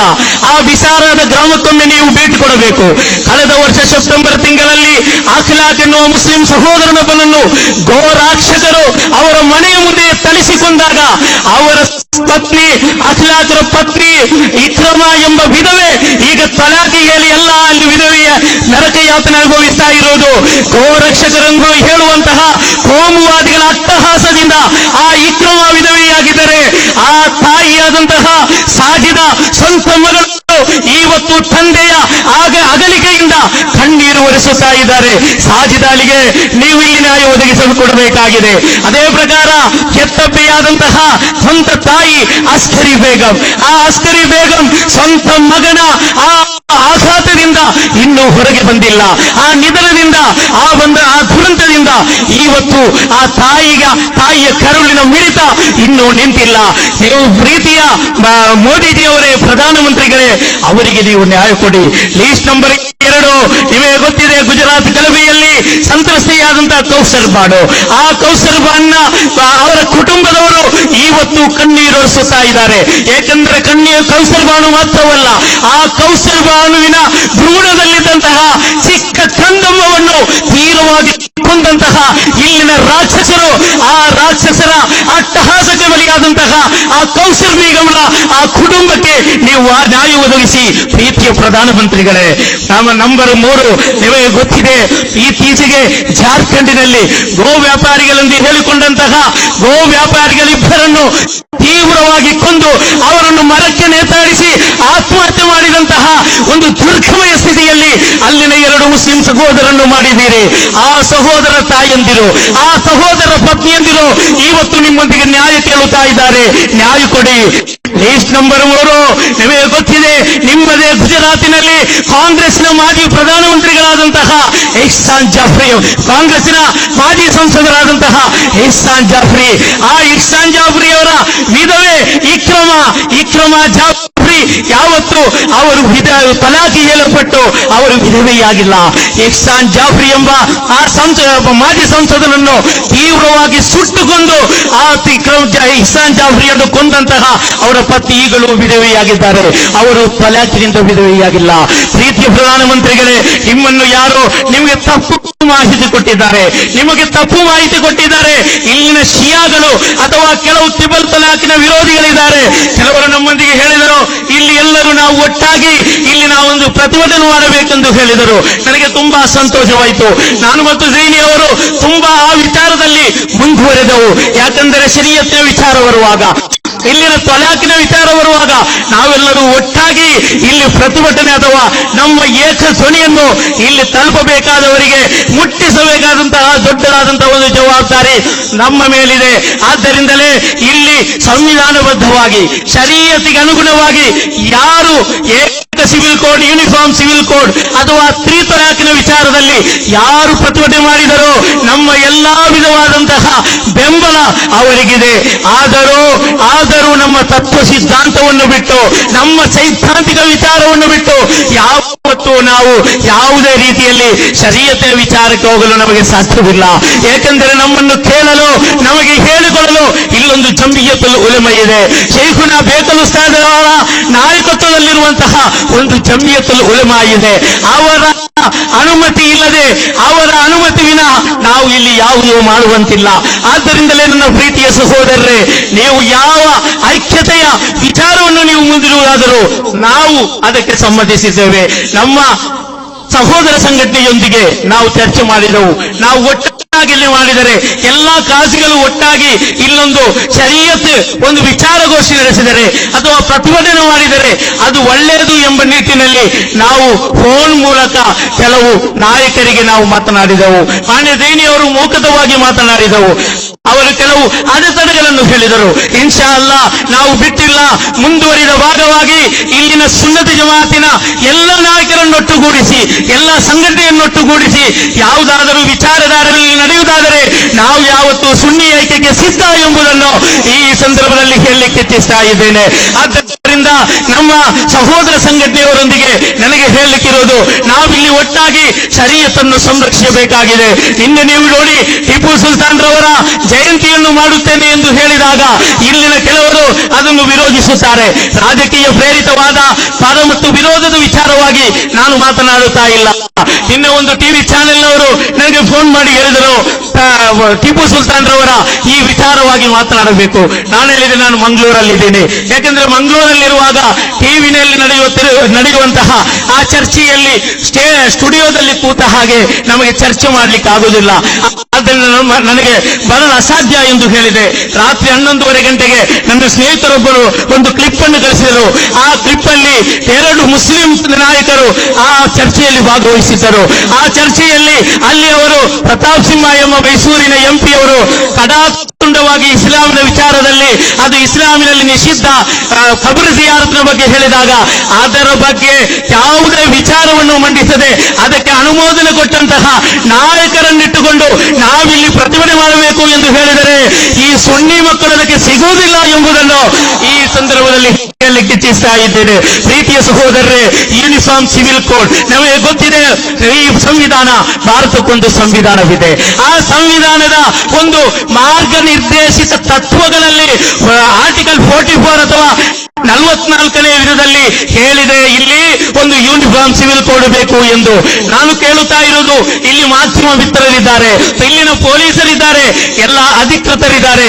ಇಲ್ಲಿ ಸಂವಿಧಾನ ನಮಗೆ ಕೊಟ್ಟಂತಹ ಒಂದು ಫಂಡಮೆಂಟಲ್ ರೈಟ್ಸ್ ಇದೆ, ಮೂಲಭೂತ ಹಕ್ಕುಗಳಿವೆ. ಫಂಡಮೆಂಟಲ್ ರೈಟ್ಸ್ ನ 13ರಿಂದ 23 ತನಕ ಬರುವಂತಹ ಆರ್ಟಿಕಲ್ ನಲ್ಲಿ ಇಲ್ಲಿ ಧಾರ್ಮಿಕ ಸ್ವಾತಂತ್ರ್ಯದ ಬಗ್ಗೆ ಹೇಳುವಾಗ, ಇಲ್ಲಿ ಮಾರ್ಗನಿರ್ದೇಶಕ ತತ್ವಗಳಲ್ಲಿ ಅಥವಾ ಡೈರೆಕ್ಟಿವ್ ಪ್ರಿನ್ಸಿಪಲ್ಸ್ ಅಲ್ಲಿ ಆರ್ಟಿಕಲ್ 44 ಅಲ್ಲಿ ನೀವು ಮಾಡಬಹುದು ಎಂದು ಇಲ್ಲಿನ ರಾಜ್ಯ ಸರ್ಕಾರಕ್ಕೆ ನಿರ್ದೇಶನ ಮಾಡಿದ ಅಂತ ವಿಚಾರವನ್ನೇ ಇಲ್ಲಿ ವೈಭವೀಕರಿಸುವಂತಹ ಪ್ರಯತ್ನ ನೀವು ಮಾಡಿದರೆ, ಅದೇ ಆರ್ಟಿಕಲ್ 47 ನಲ್ಲಿ ಮಾರ್ಗನಿರ್ದೇಶಿತ ತತ್ವದಲ್ಲಿ ಹೇಳಲಾಗಿದೆ ಇಲ್ಲಿ ಸಂಪೂರ್ಣ ಮದ್ಯಪಾನ ನಿಷೇಧ ಮಾಡಬೇಕು ಎಂದು. ಎಷ್ಟು ಕುಟುಂಬಗಳೀಗ ಬೀದಿ ಪಾಲಾಗಿವೆ. ಯಾಕೆ ನೀವು ಮದ್ಯಪಾನ ವಿರೋಧ ಮಾಡುತ್ತಾ ಇಲ್ಲ? ಒಂದು ವೇಳೆ ನೀವು ಆರ್ಟಿಕಲ್ 44 ಅಲ್ಲಿರುವಂತಹ ಯೂನಿಫಾರ್ಮ್ ಸಿವಿಲ್ ಕೋಡ್ ಅನ್ನು ನೀವು ಜಾರಿಗೆ ತರುವುದಾದರೆ ನಮ್ಮ ವಿರುದ್ಧವೇನೂ ಇಲ್ಲ. ಯೂನಿಫಾರ್ಮ್ಗೆ ಅರ್ಥವಿದೆ. ಆ ಅರ್ಥ ಈ ಭಾರತದ ಯೂನಿಟಿ ಇನ್ ಡೈವರ್ಸಿಟಿ. ನಾವು ಈ ಅಖಂಡ ಅಥವಾ ನಮ್ಮ ಈ ಜಗತ್ತಿನಲ್ಲಿ ನಾವು ಭಾರತವನ್ನು ಪ್ರತಿನಿಧಿಸುವುದು ಅಲ್ಲಿ ಜಾತ್ಯತೀತ ಮತ್ತು ಇಲ್ಲಿನ ಪ್ರಜಾಪ್ರಭುತ್ವದ ಉದಾತ್ತವಾದ ಸುಂದರವಾದ ತತ್ವವಾಗಿದೆ. ಆ ತತ್ವ ಬರೇ ಸ್ವಾತಂತ್ರ್ಯ ನಂತರ ನಮಗೆ ಸಿಕ್ಕಿದ್ದಲ್ಲ, ಬರೇ 60-70 ವರ್ಷಗಳಲ್ಲಿ ಸಿಕ್ಕಿದಂತಹ ತತ್ವವಲ್ಲ. ಈ ಭಾರತದ ವಿವಿಧತೆಯಲ್ಲಿ ಏಕತೆ ಎಂಬುದು ಅದು ಸಹಸ್ರಮಾನದ ತತ್ವವಾಗಿದೆ. ಅದು ಈ ಭಾರತದ ಸೌಂದರ್ಯವನ್ನು ಜಗತ್ತಿಗೆ ಹೇಳಿಕೊಡುವಂತಹ ತತ್ವವಾಗಿದೆ. ಆ ಯುನಿಟಿ ಇನ್ ಡೈವರ್ಸಿಟಿ ಅಡಿಯಲ್ಲಿ ನೀವು ಇಲ್ಲಿ ಒಂದು ಯೂನಿಫಾರ್ಮ್ ಮಾಡುವುದಾದರೆ, ನೀವು ಎಲ್ಲರಿಗೂ ಒಂದು ಯೂನಿಫಾರ್ಮ್ ಮಾಡುವುದಾದರೆ, ಇಲ್ಲಿ ಮಂಗಳೂರು ಯೂನಿವರ್ಸಿಟಿ ಇದೆ, ಬ್ಯಾಂಗ್ಳೂರು ಯೂನಿವರ್ಸಿಟಿ ಇದೆ, ಅದೇ ಪ್ರಕಾರ ಹೈದರಾಬಾದ್ ಯೂನಿವರ್ಸಿಟಿ ಇದೆ, ದೆಹಲಿ ಯೂನಿವರ್ಸಿಟಿ ಇದೆ. ಎಲ್ಲಾ ಯೂನಿವರ್ಸಿಟಿಗಳಿಗೂ ಪ್ರತ್ಯೇಕವಾದ ಒಂದು ಯೂನಿಫಾರ್ಮ್ ಇರುವ ಹಾಗೆ ಇಲ್ಲಿನ ಹಿಂದೂವಿಗೂ, ಇಲ್ಲಿನ ಕ್ರೈಸ್ತನಿಗೂ, ಇಲ್ಲಿನ ಮುಸಲ್ಮಾನನಿಗೂ ಪ್ರತ್ಯೇಕವಾದಂತಹ ಒಂದು ಯೂನಿಫಾರ್ಮ್ ಮಾಡುವುದಾದರೆ ಅದಕ್ಕೆ ಯಾವತ್ತೂ ಈ ಸುನ್ನಿ ಸಂಘಶಕ್ತಿ ಯಾವತ್ತೂ ವಿರೋಧ ಮಾಡುವುದಿಲ್ಲ. ನಾವು ಅದಕ್ಕೆ ತಯಾರಿದ್ದೇವೆ. ಆ ಯೂನಿಫಾರ್ಮ್ ಆಗಿದ್ದರೆ ನಾವು ಎಲ್ಲಾ ರೀತಿಯ ಬೆಂಬಲ ನಾವು ಕೊಡುತ್ತಾ ಇದ್ದೇವೆ. ಅದು ಈ ಭಾರತದಲ್ಲಿ ಸಹಸ್ರಮಾನಗಳಿಂದ ಅದು ನಡೆದು ಬರುತ್ತಾ ಇದೆ. ಪ್ರತ್ಯೇಕವಾಗಿ ಯಾರು ಹೇಳಿಕೊಡಬೇಕಾದ ಅಗತ್ಯವಿಲ್ಲ. ಇಲ್ಲಿನ ಹಿಂದೂ ಸಹೋದರರು ಅವರ ಧಾರ್ಮಿಕ ಚೌಕಟ್ಟಿನಲ್ಲಿ ಜೀವನ ಮಾಡಲು ಇಲ್ಲಿ ಸ್ವಾತಂತ್ರ್ಯವಿದೆ. ಇಲ್ಲಿನ ಮುಸಲ್ಮಾನರು ಅವರ ಶರೀಯತ್ತಿಗೆ ಅನುಸಾರವಾಗಿ ಜೀವನ ಮಾಡಲು ಅವರಿಗೆ ಸ್ವಾತಂತ್ರ್ಯವಿದೆ. ಇಲ್ಲಿ ಮುಸಲ್ಮಾನರಿಗೆ ಒಂದು ಶರೀಯತ್ ಆಕ್ಟ್ ಇದೆ. 1937ರಲ್ಲಿ ರಚನೆಯಾದಂತಹ ಮೊಹಮ್ಮದನ್ ಲಾ ತತ್ವದಲ್ಲಿ ಮಾತ್ರ ಜೀವನ ಮಾಡಲು ಇಲ್ಲಿನ ಮುಸಲ್ಮಾನರಿಗೆ ಎಲ್ಲಾ ವಿಧವಾದಂತಹ ಅಧಿಕಾರವಿದೆ. ಆ ಅಧಿಕಾರವನ್ನು ಕಸಿಯಲು ಇಲ್ಲಿ ಯಾರು ಬಂದರೂ ಅವರನ್ನು ನಾವು ಸುಮ್ಮನೆ ಬಿಡುವುದಿಲ್ಲ ಎಂದು ಈ ಸಂದರ್ಭದಲ್ಲಿ ಹೇಳಲಿಕ್ಕೆ ಇಚ್ಛಿಸ್ತಾ ಇದ್ದೇನೆ. ಮೋದಿಜಿಯವರೇ, ಇದು ಬಿಜೆಪಿ ಸರ್ಕಾರದ ವಿರುದ್ಧ ಮಾತ್ರವಲ್ಲ ನಮ್ಮ ಈ ಹೋರಾಟ ನಡೆದದ್ದು. 1985ರಲ್ಲಿ ರಾಜೀವ್ ಗಾಂಧಿ ಪ್ರಧಾನಮಂತ್ರಿಯಾಗಿದ್ದಾಗ ಆವತ್ತಿನ ಚಂದ್ರಚೂಡ್ ಕಮಿಷನ್ ವಿರುದ್ಧ ನಮ್ಮ ಎಲ್ಲಾ ಉಲಮಾಗಳು ಒಟ್ಟಾಗಿ ಅಲ್ಲಿ ಪ್ರತಿಭಟನೆ ನಡೆಸಿದರು. ಇಲ್ಲಿ ಕಾಂಗ್ರೆಸ್, ಬಿಜೆಪಿ, ಜೆಡಿಎಸ್ ಎಂಬ ಯಾವುದೇ ಪ್ರತ್ಯೇಕತೆ, ಯಾವುದೇ ವಿಧವಾದಂತಹ ವ್ಯತ್ಯಾಸ ಈ ಸುನ್ನಿ ಸಂಘ ಕುಟುಂಬಕ್ಕಿಲ್ಲ. ನಮ್ಮ ಶರೀಯತ್ತಿನೊಂದಿಗೆ ಯಾರು ಹಸ್ತಕ್ಷೇಪ ಮಾಡಿದರು ಅವರ ವಿರುದ್ಧ ನಾವು ಕಠಿಣವಾದ ನಿಲುವನ್ನು ತಾಳಲಿದ್ದೇವೆ ಎಂದು ಈ ಸಂದರ್ಭದಲ್ಲಿ ಹೇಳಲಿಕ್ಕೆ ಇಚ್ಛಿಸ್ತಾ ಇದ್ದೇನೆ. ಅದರೊಂದಿಗೆ ನನ್ನ ಪ್ರೀತಿಯ ಸಹೋದರರೇ, ಕೇಂದ್ರ ಸರ್ಕಾರದ 2-3 ಮಂತ್ರಿಗಳು ಈ ರಾಜ್ಯದವರಾದ್ದರಿಂದ ಇಲ್ಲಿನ ಸಂಸದರಾದಂತಹ ಅನಿಲ್ ಕುಮಾರ್ ಕಟೀಲ್ ರವರ ಸಮೇತವಿರುವ ಎಲ್ಲ ನಾಯಕರೊಂದಿಗೂ ನಮ್ಮಲ್ಲಿರುವಂತಹ ವಿನಂತಿ ಏನೆಂದರೆ, ಪ್ರಧಾನಮಂತ್ರಿಗಳಿಗೆ ಯಾರೋ ತಪ್ಪು ಮಾಹಿತಿ ಕೊಟ್ಟಿದ್ದಾರೆ. ಸಾಯಿರಾ ಬಾನು ಅವರ ಹೇಳಿಕೆಯಲ್ಲಿ ಹೇಳುತ್ತಾರೆ, ನನ್ನ ಗಂಡ 4 ಬಾರಿ ಅಬಾರ್ಷನ್ ಮಾಡಿದ್ದಾರೆ, 4 ಬಾರಿ ನನ್ನನ್ನು ಅಬಾರ್ಷನ್ ಮಾಡಿಯೋಕೆ ಒತ್ತಾಯ ಮಾಡಿಸಿದ್ದಾನೆ ಅಂತ ಕ್ರೂರಿ ಗಂಡ ಎಂದು ಹೇಳುತ್ತಾನೆ. ಸಾಯಿರಾ ಬಾನುನ ಕುಟುಂಬದ ಹಿನ್ನೆಲೆಯನ್ನು ನೀವು ಹಿನ್ನೆಲೆ ಬಗ್ಗೆ ನೀವು ಗಮನ ಕೊಡಬೇಕಾಗಿದೆ. ಸಾಯಿರಾ ಬಾನು ಅಂತಹ ಹಲವಾರು ಪಾಶ್ಚಾತ್ಯ ರಾಷ್ಟ್ರಗಳೊಂದಿಗೆ ನಿಕಟ ಸಂಬಂಧವಿರುವ ಸಾಯಿರಾ ಬಾನು ಆಗಿರಲಿ, ಅದೇ ಪ್ರಕಾರ ಶಾಬಾನು ಆಗಿರಲಿ, ತಸ್ಲೀಮಾ ನಸ್ರೀನ್ ಆಗಿರಲಿ, ಇನ್ನಿತರ ಯಾವುದೇ ಮಹಿಳಾವಾದಿಗಳೆಂದು ಹೇಳಿಕೊಳ್ಳುವ ಕೆಲವು ಮಹಿಳೆಯರ ಮಾತು ಕೇಳಿ ನೀವಿಲ್ಲಿರುವ 99% ಮುಸಲ್ಮಾನರ ವಿರುದ್ಧ ಕಟ್ಟಿಕೊಳ್ಳಬೇಡಿ. ಅದು ನಿಮಗೆ ರಾಜಕೀಯವಾಗಿಯೂ ಅದು ನಿಮಗೆ ಒಳಿತಲ್ಲ ಎಂಬುದನ್ನು ನಿಮ್ಮ ಇಲ್ಲಿನ ಸಂಸದರು, ಇಲ್ಲಿನ ಬಿಜೆಪಿ ನಾಯಕರು ನಿಮ್ಮ ಪ್ರಧಾನಮಂತ್ರಿಗಳಿಗೆ ಮನವರಿಕೆ ಮಾಡಿದರೆ ಅಲ್ಹಮ್ದುಲಿಲ್ಲಾ ನಮ್ಮ ಈ ಪ್ರತಿಭಟನೆ ನಮಗೆ ಅರ್ಥಪೂರ್ಣ ಎಂದು ನಾವು ಆಲೋಚನೆ ಮಾಡುತ್ತೇವೆ. ಅದರೊಟ್ಟಿಗೆ ನನ್ನ ಪ್ರೀತಿಯ ಸಹೋದರರೇ, ಕೇಂದ್ರ ಸರ್ಕಾರ ಮಾಡಲಿಚ್ಛಿಸಿರುವಂತಹ ಏಕ ಸಿವಿಲ್ ಅಥವಾ ಯೂನಿಫಾರ್ಮ್ ಸಿವಿಲ್ ಕೋಡ್, ಈ ಯೂನಿಫಾರ್ಮ್ ಸಿವಿಲ್ ಕೋಡ್ ಮತ್ತು 3 ತಲಾಖ್ ಇದು ಶರೀಯತ್ ಆಗಿದೆ. ಶರೀಯತ್ತು ಅದೊಬ್ಬ ಮುಸಲ್ಮಾನನ ಉಸಿರಾಗಿದೆ, ಜೀವವಾಗಿದೆ. ನಮ್ಮ ಜೀವ ಹೋದರೂ ನಾವು ಶರೀಯತ್ತು ಬಿಡಲು ನಾವು ತಯಾರಿಲ್ಲ. ಯಾಕಂದರೆ ಅದು ನಮ್ಮ ಜೀವ, ಅದು ನಮ್ಮ ಉಸಿರು. ಒಬ್ಬ ಬರೇ ರಬ್ಬರ್ ಸ್ಟಾಂಪ್ ಆಗಿ ಅಥವಾ ಒಂದು ಪ್ಲಾಸ್ಟಿಕ್ ಬಾಡಿ ಮಾತ್ರ ಮುಸ್ಲಿಂ ನಾಮಧಾರಿ ಎಂದು ಹೇಳಿಕೊಳ್ಳುತ್ತಾ ಶರೀಯತಿನ ಹಾಗೂ ಇಸ್ಲಾಮಿನ ನಿಬಂಧನೆಗಳನ್ನು ಜೀವನದಲ್ಲಿ ಅಳವಡಿಸಿದಂತ ಒಬ್ಬ ಮುಸಲ್ಮಾನ ನೈಜ ಮುಸಲ್ಮಾನನಾಗಲು ಸಾಧ್ಯವಿಲ್ಲ. ಮುಸಲ್ಮಾನನಾಗಬೇಕಾದರೆ ಇಸ್ಲಾಂ ಹೇಳಿಕೊಟ್ಟ, ಪವಿತ್ರ ಕುರ್ಆನ್ ಹೇಳಿಕೊಟ್ಟ, ಪವಿತ್ರ ನಬಿ ಸಲ್ಲಲ್ಲಾಹು ಅಲೈಹಿ ವಸಲ್ಲಂ ರವರು ಹದೀಸ್ಗಳು, ಪ್ರಾಮಾಣಿಕ ಗ್ರಂಥಗಳು ಹೇಳಿಕೊಟ್ಟಂತಹ ಆ ಗ್ರಂಥಗಳ ಶರೀಯತ್ ನಿಯಮಾವಳಿಗಳನ್ನು ಅವರ ಜೀವನದಲ್ಲಿ ಅಳವಡಿಸಲೇಬೇಕಾಗಿದೆ. 5 ವಕ್ತಿನ ನಮಾಜು, ವ್ರತಾನುಷ್ಠಾನ, ತಲಾಖು ಇನ್ನಿತರ ಎಲ್ಲ ವಿಚಾರಗಳಲ್ಲೂ ಶರೀಯತನ್ನು ಪಾಬಂದಿ ಮಾಡಲೇಬೇಕಾಗಿದೆ. ಆ ಶರೀಯತ್ತಿನ ವಿರುದ್ಧ ಯಾರು ಮಾತನಾಡಿದರು, ನಾವು ಯಾರು ಹಸ್ತಕ್ಷೇಪ ಮಾಡಿದರು, ನಾವು ಅವರ ವಿರುದ್ಧ ಮಾತನಾಡುತ್ತೇವೆ. ಅದರೊಟ್ಟಿಗೆ ಶರೀಯತ್ತಿನ ಎಲ್ಲ ವಿಚಾರಗಳ ಬಗ್ಗೆ ನಿಮಗೆ ತಿಳಿಯಬೇಕಾದರೆ ಶೈಖುನಾ ಬೇಕಲ್ ಉಸ್ತಾದರಂತಹ ಉಲೆಮಾಗಳನ್ನು ಕರೆಸಿ ಒಂದು ಉಲೆಮಾ ಮೀಟ್ ಮಾಡಿಸಿ ಏಕ ಸಿವಿಲ್ ಕೋಡ್, ಅದೇ ಪ್ರಕಾರ 3 ತಲಾಖಿನ ಬಗ್ಗೆ ಇರುವಂತಹ ಆ ವಿವಾದಕ್ಕೆ ಅಂತ್ಯ ಕಾಣಿಸುತ್ತಾ ಈ ಭಾರತದಲ್ಲಿ ಹಲವು ಸಮಸ್ಯೆಗಳಿವೆ. ಬಡ ಹಿಂದೂ, ಇಲ್ಲಿನ ಬಡ ಮುಸಲ್ಮಾನನು ಇಲ್ಲಿ ಬಡತನದ ಬೇಗೆಯಲ್ಲಿ ಬೇಯುತ್ತಿರುವಾಗ ಇಲ್ಲಿನ ಸರಿಸುಮಾರು 30% ಬಡವರು, ಅವರು ಹಿಂದೂಗಳು, ಮುಸಲ್ಮಾನರು, ಕ್ರೈಸ್ತರು ಎಂಬ ಭೇದ ಭಾವವಿಲ್ಲದೆ ಈ ಭಾರತದಲ್ಲಿ ಶಾಂತಿಯುತವಾಗಿ ಸೌಹಾರ್ದಯುತವಾಗಿ ಜೀವನ ಮಾಡುವಾಗ ಅವರ ಜೀವನಕ್ಕೆ, ಶಾಂತಿಯುತವಾದಂತಹ ಜೀವನಕ್ಕೆ ನೀವು ಧಕ್ಕೆ ತರಬೇಡ್ರಿ. ನಿಮಗೆ ಉತ್ತರ ಪ್ರದೇಶದ ಚುನಾವಣೆಯಲ್ಲಿ ಗೆಲ್ಲಬೇಕಾದರೆ ಬೇರೆ ಯಾವುದಾದರೂ ಅಭಿವೃದ್ಧಿ ಕೆಲಸಗಳನ್ನು ಹೇಳಿ. ನಿಮಗೆ ಇನ್ನಿತರ ರಾಜ್ಯದ ಚುನಾವಣೆಯಲ್ಲಿ ಗೆಲ್ಲಬೇಕಾದರೆ ನೀವು ಬೇರೆ ಆದಂತಹ ಯಾವುದಾದ್ರೂ ಇಶ್ಯೂವನ್ನು ನೀವು ತನ್ನಿ. ನೀವು ದಯವಿಟ್ಟು ಈ ಶರೀಯತ್ ವಿಚಾರಕ್ಕೆ ಬರಬೇಡಿ. ನಾನು ಇಲ್ಲಿನ ವಿರೋಧ ಪಕ್ಷಗಳಾದಂತಹ ಕಾಂಗ್ರೆಸ್ ಪಕ್ಷದೊಂದಿಗೆ ನನ್ನ ಕೇಳಲಿಕ್ಕೆ ಇಚ್ಛಿಸ್ತಾ ಇದ್ದೇನೆ, ಯಾಕೆ ನೀವು 3 ತಲಾಖಿನ ಬಗ್ಗೆ ಇನ್ನೂ ಯಾವುದೇ ಒಂದು ಅಧಿಕೃತ ಹೇಳಿಕೆಯನ್ನು ಕೊಟ್ಟಿಲ್ಲ? ನೀವು ಬರೇ ಕೇಂದ್ರ ಸರ್ಕಾರವನ್ನು ಮುಸಲ್ಮಾನರು ವಿರೋಧಿಸುತ್ತಾ ಓಟು ಗಿಟ್ಟಿಸಬಹುದೆಂದು ಯಾರಾದರೂ ನೀವು ಆಲೋಚನೆ ಮಾಡಿದರೆ, ಪ್ರೀತಿಯ ವಿರೋಧ ಪಕ್ಷದ ನಾಯಕರೇ, ನಮಗೆ ಬುದ್ಧಿ ಇದೆ. ಮುಸಲ್ಮಾನರು ಬುದ್ಧಿಯಿಂದ ಮುಂದಿನ ದಿನಗಳಲ್ಲಿ ಎಲ್ಲಿ ಓಟ್ ಹಾಕಬೇಕೋ ಅಲ್ಲಿ ಓಟ್ ಹಾಕಲು ನಾವು ಸುಶಕ್ತರಾಗಿದ್ದೇವೆ ಎಂಬುದನ್ನು ಈ ಸಂದರ್ಭದಲ್ಲಿ ಹೇಳಿಕ್ಕೆ ಇಚ್ಛಿಸ್ತಾ ಇದ್ದೇನೆ. ಇಷ್ಟರ ತನಕವೂ ಒಬ್ಬನೇ ಒಬ್ಬ ವಿರೋಧ ಪಕ್ಷದ ನಾಯಕ, ಒಬ್ಬನೇ ಒಬ್ಬ ಕಾಂಗ್ರೆಸ್ನ ಅಧಿಕೃತ ನಾಯಕ ಇವತ್ತು 3 ತಲಾಖಿನ ವಿರುದ್ಧ, ಏಕ ಸಿವಿಲ್ ಕೋಡ್ನ ವಿರುದ್ಧ ಮಾತನಾಡಿಲ್ಲ ಎಂಬುದನ್ನು ನಾವು ಗಮನದಲ್ಲಿಟ್ಟಿದ್ದೇವೆ. ಪ್ರೀತಿಯ ಸಹೋದರರೇ, ಸಮಯದ ಅಭಾವವಿದೆ. ದೈನಿಕ ಕಾಮಿಲ್ ಸಕಾಫಿಯವರ ಭಾಷಣವಿದೆ. ಬೇಕಲ್ ಉಸ್ತಾದರವರ ತಲಾಖಿನ ವಿಶಾಲವಾದ ಅರ್ಥದ ಆ ಗಾಂಭೀರ್ಯತೆಯನ್ನು ನಿಮಗೆ ತಿಳಿಸಲಿಕ್ಕಿದ್ದಾರೆ. ಇನ್ಶಾ ಅಲ್ಲಾ ಇದು ನಮ್ಮ ಮೊದಲನೇ ಹಂತ, ಇದು ನಮ್ಮ ಮೊದಲನೇ ಹೆಜ್ಜೆ. ಇಡೀ ಕರ್ನಾಟಕ ರಾಜ್ಯಾದ್ಯಂತ 22 ಜಿಲ್ಲೆಗಳಲ್ಲಿರುವಂತಹ SSFನ ಎಲ್ಲ ಜಿಲ್ಲಾ ಮಟ್ಟದಲ್ಲೂ ಈ ಕಾರ್ಯಕ್ರಮ ಆಯೋಜನೆ ಮಾಡಲಿದ್ದಾರೆ. ಇನ್ಶಾ ಅಲ್ಲಾ ಮುಂದಿನ ಇದೇ ನವೆಂಬರ್ 12ರಂದು ಈ ನೆಹರು ಮೈದಾನದಲ್ಲಿ ಐತಿಹಾಸಿಕವಾದಂತಹ ಏಕ ಸಿವಿಲ್ ಕೋಡ್ ಹಾಗೂ ಈ 3 ತಲಾಖಿನ ವಿರುದ್ಧವಿರುವಂತಹ ಒಂದು ದೊಡ್ಡ ಮಟ್ಟದ ಹೋರಾಟ ನಮ್ಮ ಮುಅಲ್ಲಿಂ ಸಮುದಾಯದ SCDCಯ ಆ ಸ್ಫಟಿಕ ಮಹೋತ್ಸವದಲ್ಲಿ ಇನ್ಶಾ ಅಲ್ಲಾ ನಡೆಯಲಿದೆ. ನಿಮ್ಮೆಲ್ಲರನ್ನು ಆ ಕಾರ್ಯಕ್ರಮಕ್ಕೆ ಅಧಿಕೃತವಾಗಿ ಆಹ್ವಾನಿಸುತ್ತಾ ಬಿಸ್ಮಿಲ್ಲಾಹಿರ್ ರಹ್ಮಾನಿರ್ ರಹೀಮ್ ಇದ್ಫಾ ಬಿಲ್ಲತಿ ಈ ಅಹ್ಸನ್ ಎಂಬ ಪವಿತ್ರವಾದ ಕುರ್ಆನ್ ವಾಕ್ಯದೊಂದಿಗೆ ನಾನು ಈ ಕಾರ್ಯಕ್ರಮವನ್ನು ಅಧಿಕೃತವಾಗಿ ಉದ್ಘಾಟಿಸುತ್ತಾ ನನ್ನ ಮಾತುಗಳಿಗೆ ವಿರಾಮ. ಅಲ್ಹಮ್ದುಲಿಲ್ಲಾಹಿ ರಬ್ಬಿಲ್ ಆಲಮೀನ್. ಜೈ ಭಾರತ್, ಜೈ ಕರ್ನಾಟಕ. ಕಾರ್ಯಕ್ರಮವನ್ನು ಅಧಿಕೃತವಾಗಿ ಉದ್ಘಾಟಿಸಿದ SSF ರಾಜ್ಯಾಧ್ಯಕ್ಷರು ಆಗಿರುವ MKM ಶಾಫಿ ಸೈಯದ್ ಉಸ್ತಾದರವರಿಗೆ ಕೃತಜ್ಞತೆಗಳನ್ನು ಸಲ್ಲಿಸುತ್ತಾ, ಈ ಪ್ರತಿಭಟನಾ ಸಭೆಯ ಅಧ್ಯಕ್ಷತೆಯನ್ನು ವಹಿಸಿರುವ ಸುನ್ನಿ ವಿದ್ವಾಂಸ ಒಕ್ಕೂಟ ಕರ್ನಾಟಕ ಇದರ ರಾಜ್ಯಾಧ್ಯಕ್ಷರು, ವಿವಿಧ ಜಿಲ್ಲೆಗಳ ಸಂಯುಕ್ತ ಕಾಸಿಗಳು, ಇಸ್ಲಾಂ ಶರೀಯತ್ ವಿಷಯದಲ್ಲಿ ಅಧಿಕೃತ ಶಬ್ದವೂ ಆಗಿರುವ ಬಹುಮಾನ್ಯರಾದ ಬೇಕಲ್ ಉಸ್ತಾದ್ ಇದೀಗ ಅಧ್ಯಕ್ಷೀಯ ಭಾಷಣಕ್ಕಾಗಿ ನಮ್ಮ ಮುಂದೆ.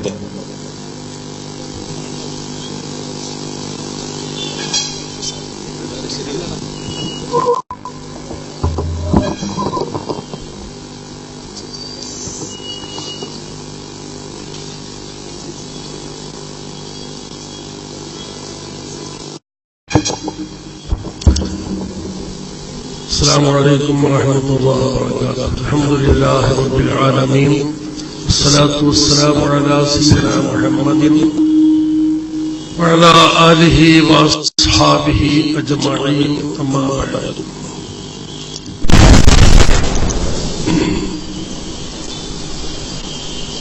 ಇಸ್ಲಾಂ ಧರ್ಮ ಅದು ಪರಿಪೂರ್ಣವಾಗಿರುತ್ತದೆ. ಅದರಲ್ಲಿ ತಿದ್ದುಪಡಿ ಇನ್ನೂ ಇಲ್ಲ. ಅದಕ್ಕೆ ಸೇರ್ಪಡೆ ಮಾಡುವ ವಿಷಯವೂ ಇಲ್ಲ. ಅಲ್ಯೌಮ ಅಕ್ಮಲ್ತು ದೀನಕುಂ. ಪ್ರವಾದಿ ಸಲ್ಲಲ್ಲಾಹು ಅಲೈಹಿ ವಸಲ್ಲಂ ಅವರ ವಫಾತಿನ ಸುಮಾರು 3 ತಿಂಗಳ ಹಿಂದೆ ಅವತೀರ್ಣವಾದ ಒಂದು ಕುರ್ಆನ್ ಸೂಕ್ತವಾಗಿರುತ್ತದೆ. ಇದು ಅಲ್ಯೌಮ ಅಕ್ಮಲ್ತು ಲಕುಂ ದೀನಕುಂ. ಇದು ಪ್ರವಾದಿಗಳ ಮಾತಲ್ಲ, ಅಲ್ಲಾಹುವಿನ ಮಾತು. ಈ ದಿವಸ ನಿಮಗಾಗಿ ನಾನು ಕೊಟ್ಟ ಇಸ್ಲಾಂ ಧರ್ಮವನ್ನು ಪರಿಪೂರ್ಣಗೊಳಿಸಿರುತ್ತೇನೆ ಅಲ್ಲಾಹು ಹೇಳೋದು. ಇನ್ನು ಇದರಲ್ಲಿ ತಿದ್ದುಪಡಿ ಇಲ್ಲ, ಇದಕ್ಕೆ ಸೇರ್ಪಡೆ ಮಾಡಲಿಕ್ಕೆ ಇಲ್ಲ. ಅದು ಪರಿಪೂರ್ಣ. ಇಸ್ಲಾಮಿನ ಎಲ್ಲ ನಿಯಮವೂ ಎಲ್ಲ ವಿಷಯವೂ ಅದು ಪರಿಪೂರ್ಣವಾಗಿರುತ್ತದೆ. ತಲಾಖ್, ಬಹುಮತೀತ ಯಾವುದೇ ವಿಷಯವಾಗಲಿ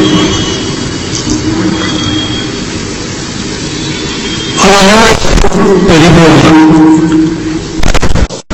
ಇದನ್ನು ಅಂಗೀಕರಿಸುವವರು ಆಗಿರುತ್ತಾರೆ ಮುಸ್ಲಿಮರು.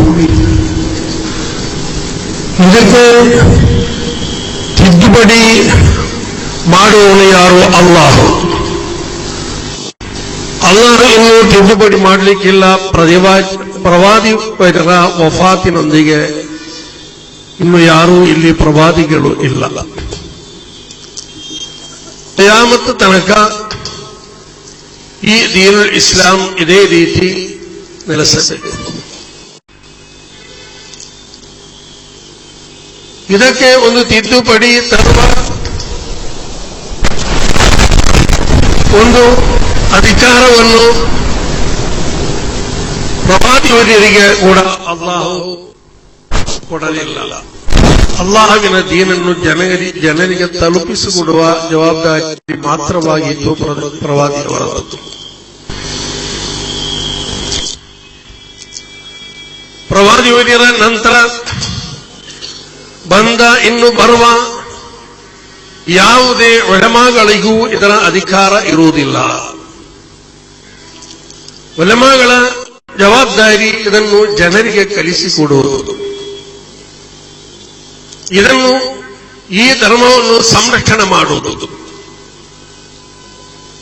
ಯಾರಾದರೂ ಇದರಲ್ಲಿ ಹಸ್ತಕ್ಷೇಪ ಮಾಡಲು ಹೊರಟರೆ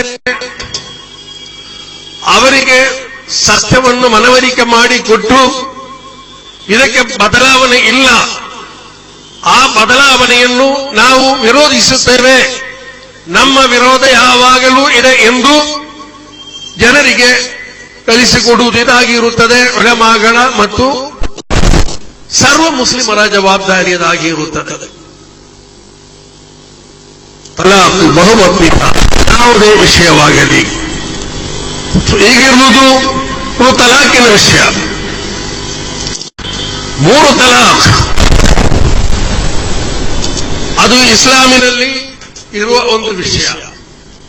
ಆದರೆ ತಲಾಖನ್ನು ಇಸ್ಲಾಂ ಧರ್ಮ ಪ್ರೋತ್ಸಾಹಿಸುವುದಿಲ್ಲ.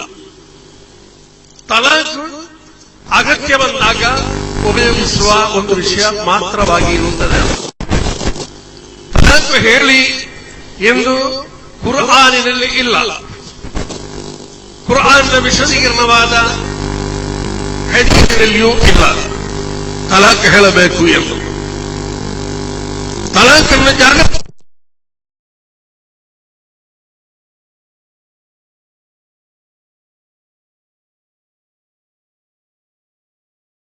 ನಿಯಮಾವಳಿಗಳನ್ನು ಗಮನಿಸಿಕೊಂಡು ಮಾತ್ರ ನೀವು ತಲಾಕು ಹೇಳಬೇಕು ಎಂದು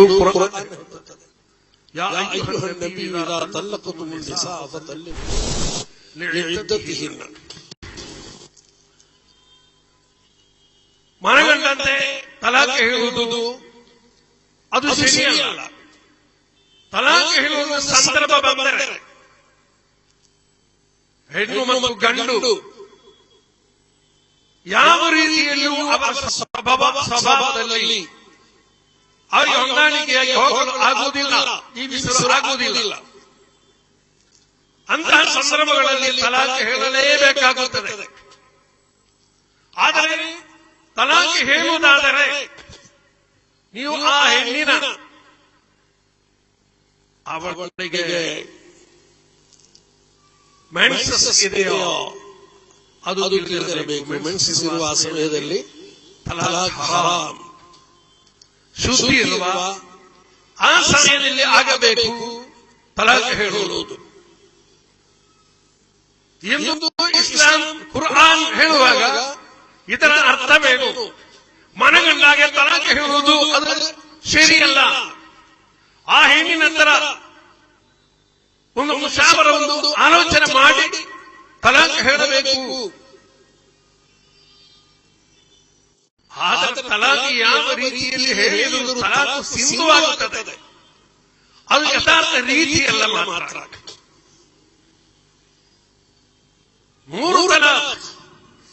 ಮೂರು ತಲಾಕ್ ಎಂಬ ಒಂದು ವಿಷಯವಿದೆ. ಇಸ್ಲಾಂ ಧರ್ಮ ಹೇಳುವುದು ಹೇಗೆ?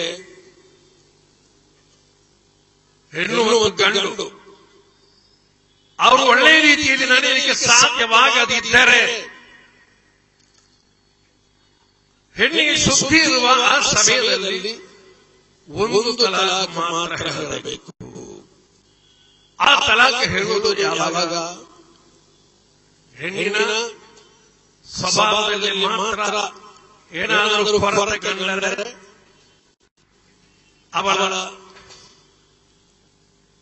ಅವಳಿಗೆ ಉಪದೇಶ ಕೊಡಬೇಕು. ಉಪದೇಶ ಕೊಟ್ಟು ಸ್ವೀಕರಿಸದಿದ್ದರೆ ಬೇರೆ ಬೇರೆ ಬೆಡ್ ಮಾಡಬೇಕು. ಅವಳ ಹತ್ತಿರ ಬರುತ್ತಾಳ ಎಂದು ನೋಡಲಿಕ್ಕಾಗಿ ಅದು ಆಗುವುದಿಲ್ಲ. ಸ್ವಲ್ಪ ಶಿಕ್ಷೆ ಅವಳಿಗೆ ಕೊಡಬೇಕು. ಶಿಕ್ಷೆ ದೊಡ್ಡ ಶಿಕ್ಷೆಯಲ್ಲ, ನೋವಾಗುವ ಅಂತಹ ಶಿಕ್ಷೆ ಏನೂ ಅಲ್ಲ. ಅದು ಅದರಲ್ಲಿ ಫಲ ಕಾಣದಿದ್ದರೆ ಎರಡು ಮಧ್ಯಸ್ಥರನ್ನು ನೇಮಿಸಬೇಕು. ಒಂದು ಅವಳ ಕಡೆಯಿಂದ, ಒಂದು ಅವನ ಕಡೆಯಿಂದ. ಅವರಿಬ್ಬರು ಪರಸ್ಪರ ಆಲೋಚಿಸಿ ತಲಾಕ್ ಮಾಡುವುದ ಪರಿಹಾರ ಅಲ್ಲ ಇವರ ಪ್ರಶ್ನೆಯನ್ನು ಅದನ್ನು ಇತ್ಯರ್ಥ ಮಾಡಿ ಇವರಿಗೆ ಒಟ್ಟಾಗಿ ಜೀವಿಸಬಹುದು ಏನು ಕಂಡು ಬರುತ್ತದೆ ಅದನ್ನು ಅವರು ಮಾಡಬೇಕು. ಮಧ್ಯಸ್ಥಿಗೆ ಮಾತನಾಡುವವರು ಅದು ಆಗದಿದ್ದರೆ ತಲಾಕ್ ಅಲ್ಲದೆ ಮತ್ತೆ ಏನು ಮಾಡುವುದು?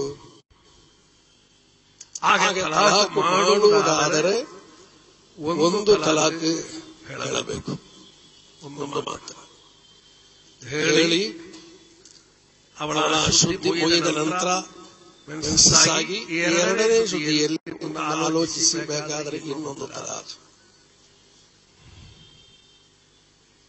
ಹೀಗೆ ಆಗಿರುತ್ತದೆ ತಲಾಕ್ ಹೇಳುವ ರೀತಿ. ಇನ್ನು ಇದನ್ನು ಅನುಸರಿಸದೇ ಇದ್ದರೆ ಮೂರು ತಲಾಕ್ ಹೇಳಿದರೆ ತಲಾಕ್ ಇಸ್ಲಾಮಿನಲ್ಲಿ ಅದು ಇಸ್ಲಾಂ ಇಷ್ಟಪಡುವ ವಿಷಯವಲ್ಲ, ಅದು ಇಸ್ಲಾಮಿನ ನಿಯಮ. ಇವನಿಗೆ ಈ ಮೂರು ತಲಾಕ್ ಹೇಳಿದ ಇವನಿಗೆ ಒಂದು ಶಿಕ್ಷೆ ಕೊಡಬೇಕು. ಇದು ಶಿಷ್ಟ. ಮೂರು ತಲಾಕ್ ಹೇಳಿ ಮರುದಿನ ಹೇಳ್ತಾರೆ ನನಗೆ ಪಾಪ ಬಂದು ಹಾಗಾಗಿ ಹೀಗಾಗಿ ನಾನು ಅವಳೇ ಬೇಕು, ಸಿಗಲಿಲ್ಲ. ಈ ತಲಾಕ್ ಎಂಬ ಮಾತು ನಿನ್ನ ನಾಲಿಗೆಯಲ್ಲಿ ಬರುವುದು ಅದು ತಪ್ಪಾಗಿ ಇರುತ್ತದೆ. ತಲಾಕ್ ಇದೆ, ಅದರ ಎಲ್ಲ ನಿಯಮವನ್ನು ಪಾಲಿಸಿಕೊಂಡು ತಲಾಕ್ ಮಾಡಬೇಕು. ಅವನಿಗೆ ಶಿಕ್ಷೆ ಏನು? ತಲಾಖ್ ಮಾಡಿದ ಒಂದು ಹೆಣ್ಣಿಗೆ ಇದ್ದೆ ಎಂಬ ಒಂದು ಕಾಲಾವಧಿ ಇದೆ. 3 ಸಲ ಮೆನ್ಸಸ್ ಆಗಿ ಶುದ್ಧಿ 3 ಸಲ ಶುದ್ಧಿ ಆಗಬೇಕು. ಆ ಶುದ್ಧಿ ಒಂದು ಕಾಲಾವಕಾಶ ಅದಕ್ಕೆ.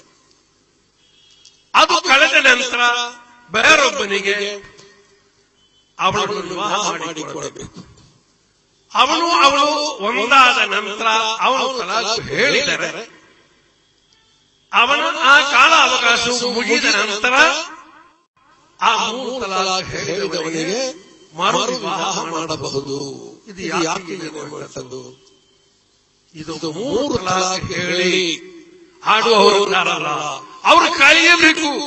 ತಲಾಖನ್ನು ಈಗ ಉಪಯೋಗಿಸಿದರೆ ಬಹಳ ಅವಘಡವಿದೆ. ಅದಕ್ಕಾಗಿ ತನ್ಫೀರನ್ ಅನಿಲ್ ತಲಾಖ್, ತಲಾಖ್ ಎಂಬ ಆ ವಿಷಯ ಅದನ್ನು ಯಾರೂ ಉಪಯೋಗಿಸಬಾರದು. ಒಂದು ಅತ್ಯಾವಶ್ಯ ಘಟ್ಟದಲ್ಲಿ ಮಾತ್ರ ತಲಾಖ್ ಹೇಳುವುದು. ತಲಾಖಿನಲ್ಲಿ ಆಡುತ್ತಾ ಇರಬಾರದು ಅಂತ ನಿಯಮ ತಪ್ಪಿ ತಲಾಖ್ ಹೇಳುವವರಿಗೆ ಶಿಕ್ಷೆ ಕೊಡಬೇಕು. ತಲಾಖಿನಲ್ಲಿ ಯಾರೂ ಇಂಥ ಆಟ ಆಡಿಕೊಂಡಿರಬಾರದು. ಇದಾಗಿರುತ್ತದೆ ಇಸ್ಲಾಮಿನ ನಿಯಮ. ತಲಾಖಿಗೆ ಹಲವಾರು ನಿಯಮಗಳಿದೆ. ಆ ನಿಯಮವನ್ನು ಎಲ್ಲರೂ ಮುಸ್ಲಿಮರು ಪಾಲಿಸಬೇಕು ಎಂದು ಇಲ್ಲಿ ಉಲಮಾಗಳು ಅವರಿಗೆ ಉಪದೇಶ ಕೊಡುತ್ತಾರೆ. ಉಲಮಾಗಳ ಜವಾಬ್ದಾರಿಯಾದ ಇಸ್ಲಾಮಿನ ಸರ್ವ ನಿಯಮಗಳನ್ನು ಅದರ ಯಥಾರ್ಥ ರೀತಿಯಲ್ಲಿ ಉಪಯೋಗಿಸಬೇಕು. ಇದು ಉಲಮಾಗಳ ಉಪದೇಶ. ಇಲ್ಲಿ ತಲಾಖ್ ಅನಿವಾರ್ಯವಾಗಿ ಬಂದ ಸಮಯದಲ್ಲಿ ತಲಾಖ್ ಹೇಳಬೇಕು. ಅದೇ ರೀತಿ ಇಸ್ಲಾಮಿನ ಮತ್ತು ಹಲವಾರು ನಿಯಮಗಳಿದೆ. ಅದನ್ನು ಅಗತ್ಯ ಬಂದಲ್ಲ ಈ ತಲಾಖ್ ಎಂಬ ಈ ಶಬ್ದ ಅದು ಕೇಳಬಾರದು. ಇಲ್ಲಿ ಅತಿ ಅಗತ್ಯಕ್ಕೆ ಮಾತ್ರ ಉಪಯೋಗಿಸಬೇಕು. ಅದನ್ನು ದುರುಪಯೋಗ ಮಾಡಿದವರಿಗೆ ಶಿಕ್ಷೆ ಇದೆ. ಒಂದು ಶಿಕ್ಷೆ ನನ್ನ ದಿವಸ ಅದೇ ಶಿಕ್ಷೆಯಾಗಿರುತ್ತದೆ. ಹೀಗೆಲ್ಲ ನಿಯಮವಿದೆ. ಅದನ್ನು ಇಲ್ಲಿ ಮುಸ್ಲಿಂ ವಿದ್ವಾಂಸರು ನಿಯಂತ್ರಿಸುತ್ತಾರೆ. ಈ ಮುಸ್ಲಿಂ ಸಮುದಾಯವನ್ನು ಇಸ್ಲಾಮಿಕ ಧಾರ್ಮಿಕ ವಿಷಯದಲ್ಲಿ ನಿಯಂತ್ರಿಸಲು ಇಲ್ಲಿ ಉಲಮಾಗಳಿದ್ದಾರೆ. ಅದೇ ರೀತಿ ನಮ್ಮ ಮುಸ್ಲಿಂ ಜಮಾಯತ್ಗಳಿವೆ, ಮುಸ್ಲಿಂ ಸಂಘ ಸಂಸ್ಥೆಗಳಿವೆ. ಇವೆಲ್ಲವೂ ಸೇರಿಕೊಂಡು ಮುಸ್ಲಿಮರನ್ನು ನಿಯಂತ್ರಿಸುವುದು. ಯಾರಾದರೂ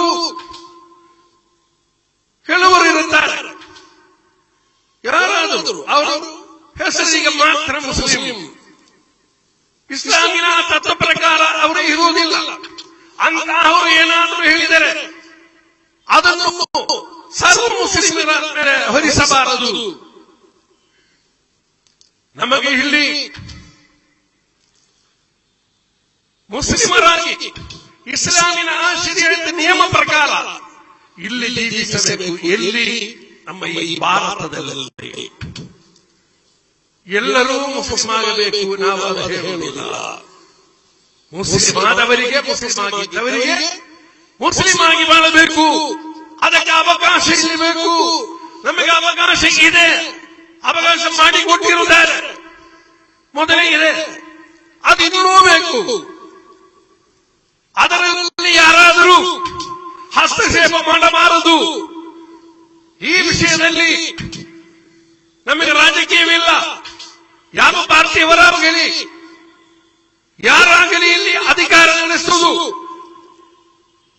ಬಿಜೆಪಿಯವರಾಗಿರಬಹುದು, ಕಾಂಗ್ರೆಸ್ ಆಗಿರಬಹುದು, ಯಾರಾಗಲಿ ನಮಗೆ ನಮ್ಮ ಶರೀಅತ್ ಅದರ ಸಂರಕ್ಷಣೆ ಬೇಕೇ ಬೇಕು. ಅದರೊಂದಿಗೆ ನಮಗೆ ಭಾರತ ಬೇಕು.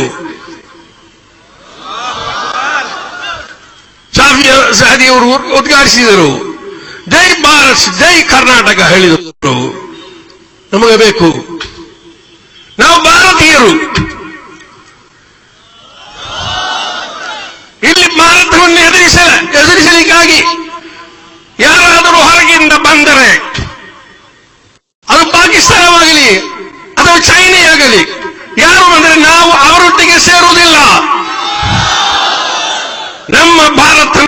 ನಡೆಸಬೇಕು. ಇಲ್ಲಿ ಭಾರತದಲ್ಲಿ ಮುಸ್ಲಿಮರು, ಹಿಂದೂಗಳು, ಕ್ರೈಸ್ತರು, ಈಗ ಹಲವಾರು ಜಾತಿಗಳು ನಾವು ಒಟ್ಟಾಗಿ ಸಹೋದರರಾಗಿ ಇಲ್ಲಿ ಬಾಳಬೇಕು. ನಮ್ಮ ಧರ್ಮಕ್ಕೆ ಅನುಸರಿಸಿ ನಮಗೆ ಇಲ್ಲಿ ಜೀವಿಸಬೇಕು. ಬೇರೆ ಧರ್ಮದವರು ಅವರ ಧರ್ಮ ಅನುಸರಿಸಿ ಅವರು ಜೀವಿಸುತ್ತಾರೆ. ಅದನ್ನು ವಿರೋಧಿಸಲಿಕ್ಕೆ ನಾವು ಹೋಗುವುದಿಲ್ಲ. ನಮಗೆ ಇಲ್ಲಿ ಮುಸ್ಲಿಮರಾಗಿ ಜೀವಿಸಲು ಅವಕಾಶ ಬೇಕು ಇದೆ ನಾವು ಹೇಳೋದು. ಅದು ಪಾರ್ಲಿಮೆಂಟ್ ಆಗಲಿ, ಕೋರ್ಟ್ಗಳಾಗಲಿ, ಅದಕ್ಕೆ ಹಸ್ತಕ್ಷೇಪ ಮಾಡಿದರೆ ಅದರಲ್ಲಿ ನಾವಿಲ್ಲಿ ಇದ್ದೇವೆ, ಎಲ್ಲರೂ ಇದ್ದೇವೆ. ಸುನ್ನಿ ಮುಸ್ಲಿಮರು ನಮ್ಮ ಸಂಘಟನೆಗಳಿವೆ, ನಮ್ಮ ಜಮಾಯತ್ಗಳಿವೆ. ಸುನ್ನತ್ ಜಮಾಯತ್ ಯಥಾರ್ಥ ಧರ್ಮ ದೀನುಲ್ ಇಸ್ಲಾಂ, ಅದರಲ್ಲಿ ಭಿನ್ನತೆ ಇಲ್ಲ.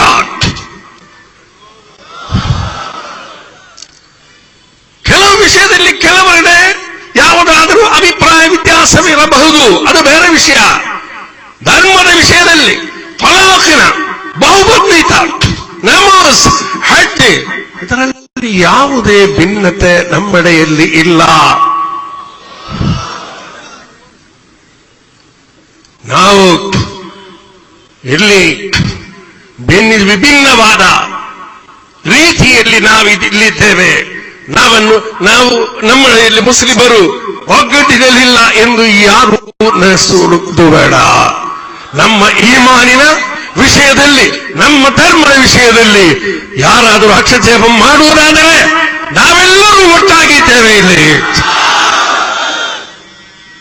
ಇದನ್ನು ಎಲ್ಲರೂ ಇಲ್ಲಿ ಅಧಿಕಾರ ನಡೆಸುವವರು, ನಿಯಮಜ್ಞರು ಎಲ್ಲರೂ ಇದನ್ನು ಅರಿತಿರಬೇಕು. ನಾವು ಮೌನವಾಗಿ ಕೂತುಕೊಳ್ಳಲಿಕ್ಕಿಲ್ಲ. ನಮ್ಮ ವಿಷಯಕ್ಕೆ ಕೈ ಹಾಕಿದರೆ ನಾನು ಹೆಚ್ಚಾಗಿ ಏನು ಮಾತಾಡುವುದಿಲ್ಲ. ಇನ್ನು ಝೈನಿಯವರು ಮಾತಾಡಲಿಕ್ಕಿದ್ದಾರೆ. ಬರೀ ಹಲವಾರು ಎಡಭಾಗರು ನೇತಾರರು ಇದ್ದಾರೆ. ಅವರಿಗೆಲ್ಲ ಅವಕಾಶ ಮಾಡಿಕೊಟ್ಟುಕೊಂಡು ನನ್ನ ಮಾತನ್ನು ನಾನು ವಿರಾಮಗೊಳಿಸಿಕೊಳ್ಳುತ್ತೇನೆ. ವಆಖಿರು ದಅವಾನಾ ಅಲ್ಹಮ್ದುಲಿಲ್ಲಾಹಿ ರಬ್ಬಿಲ್ ಆಲಮೀನ್. ಅಸ್ಸಲಾಮು ಅಲೈಕುಂ ವರಹ್ಮತುಲ್ಲಾಹಿ ವಬರಕಾತುಹು.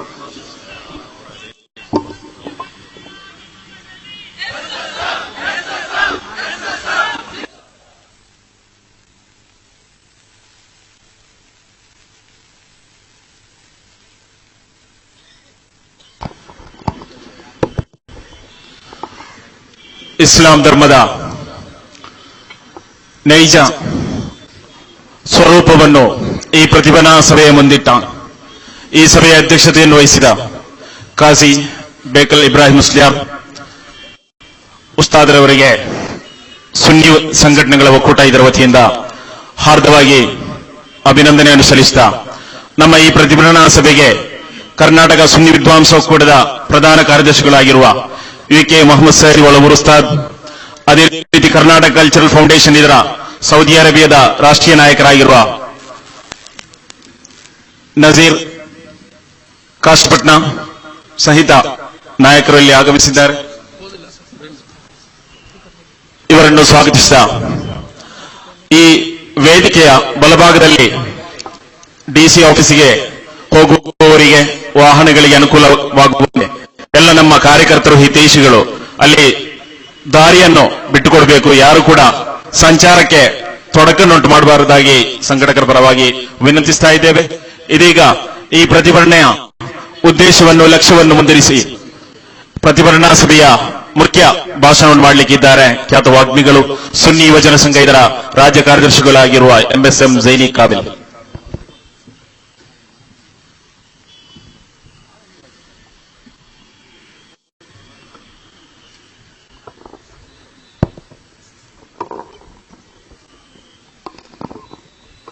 ಬಿಸ್ಮಿಲ್ಲಾಹಿ ವಲ್ಹಮ್ದುಲಿಲ್ಲಾಹ್. ಸಲಾತು ವಸ್ಸಲಾಮು ಅಲಾ ಸಯ್ಯಿದಿಲ್ ಅಂಬಿಯಾಇ ವಲ್ ಮುರ್ಸಲೀನ್ ವ ಆಲಿ ಕುಲ್ಲಿನ್ ವ ಅಸ್ಹಾಬಿಹಿಂ ಅಜ್ಮഈನ್.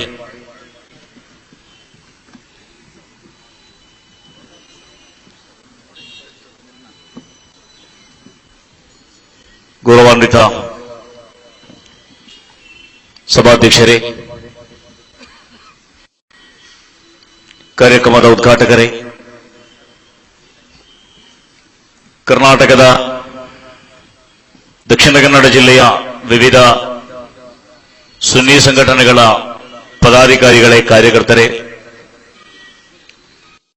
ನಾಡಿನ ವಿವಿಧ ಭಾಗಗಳಿಂದ ಆಗಮಿಸಿರುವ ಎಲ್ಲ ಗೌರವಾನ್ವಿತ ಸಹೋದರರೇ, ಕಾರ್ಯಕ್ರಮವನ್ನು ವೀಕ್ಷಿಸುತ್ತಿರುವ ಎಲ್ಲ ಜಾತಿ ಮತ ಪಥ ಪಂಗಡಿಗಳಿಗೆ ಅತೀತವಾಗಿರುವ ಎಲ್ಲ ಬಂಧು ಮಿತ್ರರಿಗೆ, ಈ ಕಾರ್ಯಕ್ರಮದ ಉದ್ದೇಶದ ಬಗ್ಗೆ ವಿವರವಾದ ಭಾಷಣಗಳನ್ನು ಕೇಳಿದ್ದೀರಿ. ಇತ್ತೀಚಿನ ದಿನಗಳಲ್ಲಿ ಮುಸ್ಲಿಂ ವ್ಯಕ್ತಿ ನಿಯಮಗಳಲ್ಲಿ, ಮುಸ್ಲಿಂ ಪರ್ಸನಲ್ ಲಾಗಳಲ್ಲಿ ಅಥವಾ ಶರಿಯಾ ಆಕ್ಟ್ನಲ್ಲಿ ಕೇಂದ್ರ ಸರ್ಕಾರ ಮಾಡಲು ಉದ್ದೇಶಿಸಿರುವ ಹಸ್ತಕ್ಷೇಪವನ್ನು ಖಂಡಿಸಿ, ವಿಶೇಷವಾಗಿ ಈ ವಿಚಾರಗಳಿಗೆ ಕೊಂಡೊಯ್ದ ತ್ರಿವಳಿ ತಲಾಖ್ಗೆ ಸಂಬಂಧಪಟ್ಟಂತಹ ವಿಚಾರಗಳಲ್ಲಿ ಮುಸ್ಲಿಂ ಸಮುದಾಯದ ಶರಿಯಾ ನಿಯಮಗಳಿಗೆ ವಿರುದ್ಧವಾದ ಕೆಲವೊಂದು ಅಭಿಪ್ರಾಯಗಳನ್ನು ಕೇಂದ್ರ ಸರ್ಕಾರ ಪ್ರಕಟಿಸಿ ಪರಮೋಚ್ಚ ನ್ಯಾಯಾಲಯಕ್ಕೆ ಆ ಬಗ್ಗೆ ಅಫಿಡವಿಟ್ ಸಲ್ಲಿಸಿರುವಂತಹ ಈ ಸಂದರ್ಭದಲ್ಲಿ ಸಮಾನ ಪೌರ ಸಂಹಿತೆ ಭಾರತ ದೇಶದಲ್ಲಿ ಜಾರಿಯಾಗಬಾರದು, ಮುಸ್ಲಿಂ ವ್ಯಕ್ತಿ ನಿಯಮಗಳಲ್ಲಿ ಪ್ರಮುಖವಾಗಿರುವ ತಲಾಖ್ ಎನ್ನುವ ವಿಷಯಗಳಲ್ಲಿ ಸರ್ಕಾರವಾಗಲಿ ಸುಪ್ರೀಂ ಕೋರ್ಟ್ ಆಗಲಿ ಯಾವುದೇ ರೀತಿಯಲ್ಲೂ ಕೂಡ ಶರಿಯಾ ನಿಯಮಕ್ಕೆ ವಿರುದ್ಧವಾದಂತಹ ಒಂದು ಕಾನೂನನ್ನು ತರಬಾರದು ಎಂಬ ದೃಷ್ಟಿಯಿಂದ ಈ ಬಗ್ಗೆ ವ್ಯಾಪಕವಾಗಿ ಜಾಗೃತಿ ಮೂಡಿಸಿ ಅಧಿಕೃತರಿಗೆ ಈ ಶಬ್ದವನ್ನು ತಲುಪಿಸುವ ಸಲುವಾಗಿ ದಕ್ಷಿಣ ಕನ್ನಡ ಜಿಲ್ಲೆಯ ವಿವಿಧ ಸುನ್ನಿ ಸಂಘಟನೆಗಳು ಈ ಒಂದು ಪ್ರತಿಭಟನಾ ಕಾರ್ಯಕ್ರಮವನ್ನು ಹಮ್ಮಿಕೊಂಡಿದೆ. ನಿಮ್ಗೆ ಗೊತ್ತಿರಬೇಕು, ಸರಿಸುಮಾರು 30 ವರ್ಷಗಳ ಹಿಂದೆ 1985 ಕಾಲಘಟ್ಟಗಳಲ್ಲಿ ಈ ವಿವಾದಗಳು ಒಮ್ಮೆ ತಲೆ ಎತ್ತಿದ್ದನ್ನು ನೀವು ಗಮನಿಸಿರಬಹುದು. ಮಧ್ಯಪ್ರದೇಶದ ಇಂದೋರ್ನ ಶಾಹಬಾನು ಎನ್ನುವ ಮಹಿಳೆ, ಆಕೆಯನ್ನು ಅಹಮದ್ ಖಾನ್ ಎನ್ನುವ ಒಬ್ಬ ಪತಿ ತಲಾಖ್ ಹೇಳಿದ ಸಂದರ್ಭದಲ್ಲಿ, ಡೈವೋರ್ಸ್ ಮಾಡಿದ ಸಂದರ್ಭದಲ್ಲಿ 62 ವರ್ಷದ ಮಹಿಳೆ ತನ್ನ ಜೀವನ ಪೂರ್ತಿ ತನ್ನನ್ನು ವಿಚ್ಛೇದನ ಮಾಡಿದ ತನ್ನ ಪತಿ ಅಹಮದ್ ಖಾನ್ ತನಗೆ ಜೀವನಾಂಶ ಕೊಡಬೇಕು ಎನ್ನುವ ವಾದದೊಂದಿಗೆ ಪರಮೋಚ್ಚ ನ್ಯಾಯಾಲಯವನ್ನು ಸಂಪರ್ಕಿಸಿದಂತಹ ಸಂದರ್ಭದಲ್ಲಿ ಅಂದಿನ ಸುಪ್ರೀಂ ಕೋರ್ಟ್ನ ಚೀಫ್ ಜಸ್ಟಿಸ್ ಆಗಿದ್ದ ವೈ ವಿ ಚಂದ್ರಚೂಡ್ ಎನ್ನುವವರು ಪವಿತ್ರವಾದ ಕುರ್ಆನಿನ ಒಂದು ಆಯತ್ತನ್ನು, ಶ್ಲೋಕವನ್ನು ಉಲ್ಲೇಖಿಸಿ ಆ ಶ್ಲೋಕದ ಆಧಾರದಲ್ಲಿ ಪರಿತ್ಯಕ್ತ ಮಹಿಳೆಗೆ, ವಿಚ್ಛೇದಿಸಲ್ಪಟ್ಟ ಮಹಿಳೆಗೆ ಪತಿ ಜೀವನಾಂಶವನ್ನ ಆಕೆಯ ಆಯುಷ್ಯ ಪೂರ್ತಿ ನೀಡಬೇಕೆನ್ನುವಂತಹ ಒಂದು ವಿವಾದಿತವಾದ ತೀರ್ಪನ್ನು ಕೊಟ್ಟಾಗ, ಪರಿತ್ಯಕ್ತ ಮಹಿಳೆಗೆ ಜೀವನಾಂಶವನ್ನು ಕೊಡುವಂತಹ ಒಂದು ನಿಯಮ ಇಸ್ಲಾಮೀ ಕಾನೂನಿಗೆ ಅನ್ಯವಾಗಿರುವಾಗ, ಫರಿಲ್ ಮುತಲ್ಲಕಾತಿ ಮತಾಹುಂ ಬಿಲ್ ಮಅರೂಫಿ ಹಕ್ಕನ್ ಅಲಲ್ ಮುತ್ತಖೀನ್, ಒಬ್ಬ ಮಹಿಳೆಯನ್ನು ವಿಚ್ಛೇದನ ಮಾಡುವ ಎಲ್ಲ ನಿಯಮಗಳನ್ನು ಪಾಲಿಸಿ ಯಾವ ರೀತಿಯಲ್ಲೂ ಕೂಡ ಒಬ್ಬ ಮಹಿಳೆಗೆ ಅನ್ಯಾಯವಾಗದ ರೀತಿಯಲ್ಲಿ ಅದರ ಸಕಲ ಕಾನೂನುಗಳನ್ನು ಕೂಡ ಪಾಲಿಸಿ ಒಬ್ಬ ಮಹಿಳೆಯನ್ನ ಅನಿವಾರ್ಯವಾದ ಸಂದರ್ಭಗಳಲ್ಲಿ ಯಾರಾದರೂ ಒಬ್ಬ ವಿಚ್ಛೇದನ ಮಾಡಿದರೆ ಆಕೆಗೆ ಮರಣದಂಡನೆಗೆ ಜೀವನಾಂಶ ಕೊಡಬೇಕೆನ್ನುವ ತತ್ವ ಈ ಓದಿದ ಕುರಾನ್ ಆಯತ್ತಿನಲ್ಲಿ ಅರ್ಥ ಇಲ್ಲ. ಆದ್ದರಿಂದ ವೈ ವಿ ಚಂದ್ರಚೂಡ್ ಕೊಟ್ಟಂತಹ ಕಾನೂನಿನ ತೀರ್ಪು ಇಸ್ಲಾಮೀ ಶರಿಯಾಕ್ಕೆ ವಿರುದ್ಧವಾಗಿದೆ ಎನ್ನುವ ರೀತಿಯಲ್ಲಿ ಸಮಸ್ತ ಕೇರಳ ಜಮಯಿಯತ್ ಉಲಮಾ ಸಮೇತ ಭಾರತ ದೇಶದ ವಿವಿಧ ಮುಸ್ಲಿಂ ಸಂಘಟನೆಗಳು ಆ ಬಗ್ಗೆ ವಿರೋಧವನ್ನು ವ್ಯಕ್ತಪಡಿಸಿ ಆ ಸಂದರ್ಭದಲ್ಲೂ ಕೂಡ ಸಮಾನ ನಾಗರಿಕ ಸಂಹಿತೆಯನ್ನು ಅಸ್ತಿತ್ವಕ್ಕೆ ತರುವ ಬಗ್ಗೆ ಆ ಸಂದರ್ಭದಲ್ಲಿ ಒಂದು ದೊಡ್ಡ ಮಟ್ಟದಲ್ಲಿ ಚರ್ಚೆ ಈ ದೇಶದಲ್ಲಿ ನಡೆದಿತ್ತು. ಸಮಾನ ನಾಗರಿಕ ಸಂಹಿತೆಯನ್ನು ವಿರೋಧ ಮಾಡಿ ಅದರ ಜೊತೆಯಲ್ಲಿ ಇಂತಹ ವ್ಯಕ್ತಿ ನಿಯಮಗಳಲ್ಲಿ, ಪರ್ಸನಲ್ ಆಕ್ಟ್ಗಳಲ್ಲಿ ಸರ್ಕಾರವಾಗಲಿ ಸುಪ್ರೀಂ ಕೋರ್ಟ್ ಆಗಲಿ ಯಾವ ಅರ್ಥದಲ್ಲೂ ಕೂಡ ಹಸ್ತಕ್ಷೇಪ ಮಾಡಬಾರದು ಎನ್ನುವ ಬಹಳ ಸ್ಪಷ್ಟವಾದ ಬೇಡಿಕೆಯೊಂದಿಗೆ ಭಾರತದೊಂದಿನ ಪ್ರಧಾನಮಂತ್ರಿಯಾಗಿದ್ದ ಶ್ರೀಮಾನ್ ರಾಜೀವ್ ಗಾಂಧಿಯವರ ಸಮೇತ ಎಲ್ಲರನ್ನ ಸಂಪರ್ಕ ಮಾಡಿ ಈ ಬಗ್ಗೆ ಬಹಳ ಸ್ಪಷ್ಟವಾದಂತಹ ಮನವಿಯನ್ನ ಸುನ್ನತ್ ಜಮಾಅತಿನ ಮುಸ್ಲಿಂ ಸಮುದಾಯಕ್ಕೆ ಸಂಬಂಧಪಟ್ಟಂತಹ ಎಲ್ಲಾ ಸಂಘಟನೆಗಳು ಮಾಡಿಕೊಟ್ಟಿತ್ತು. ಈ ಸಂದರ್ಭದಲ್ಲಿ ಮತ್ತೊಮ್ಮೆ ಈ ವಿವಾದ ಇವತ್ತು ಮುಗಿದಿದೆ.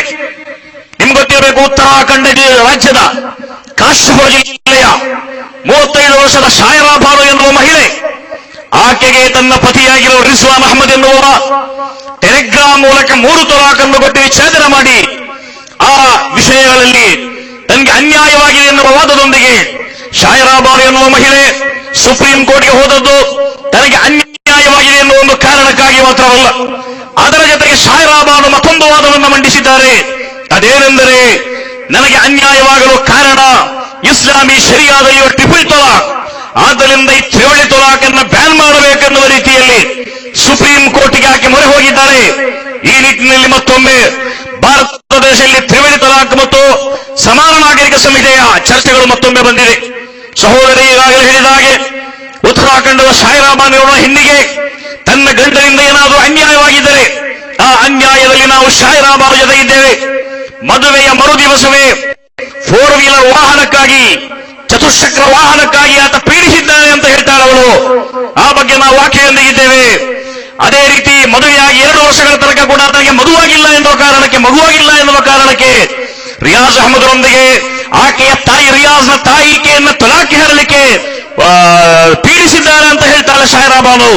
ಆ ವಿಷಯಗಳನ್ನು ಕೂಡ ನಾವು ಶಾಯರಾ ಬಾನುಗೆ ಸಪೋರ್ಟ್ ಆಗಿದ್ದೇವೆ.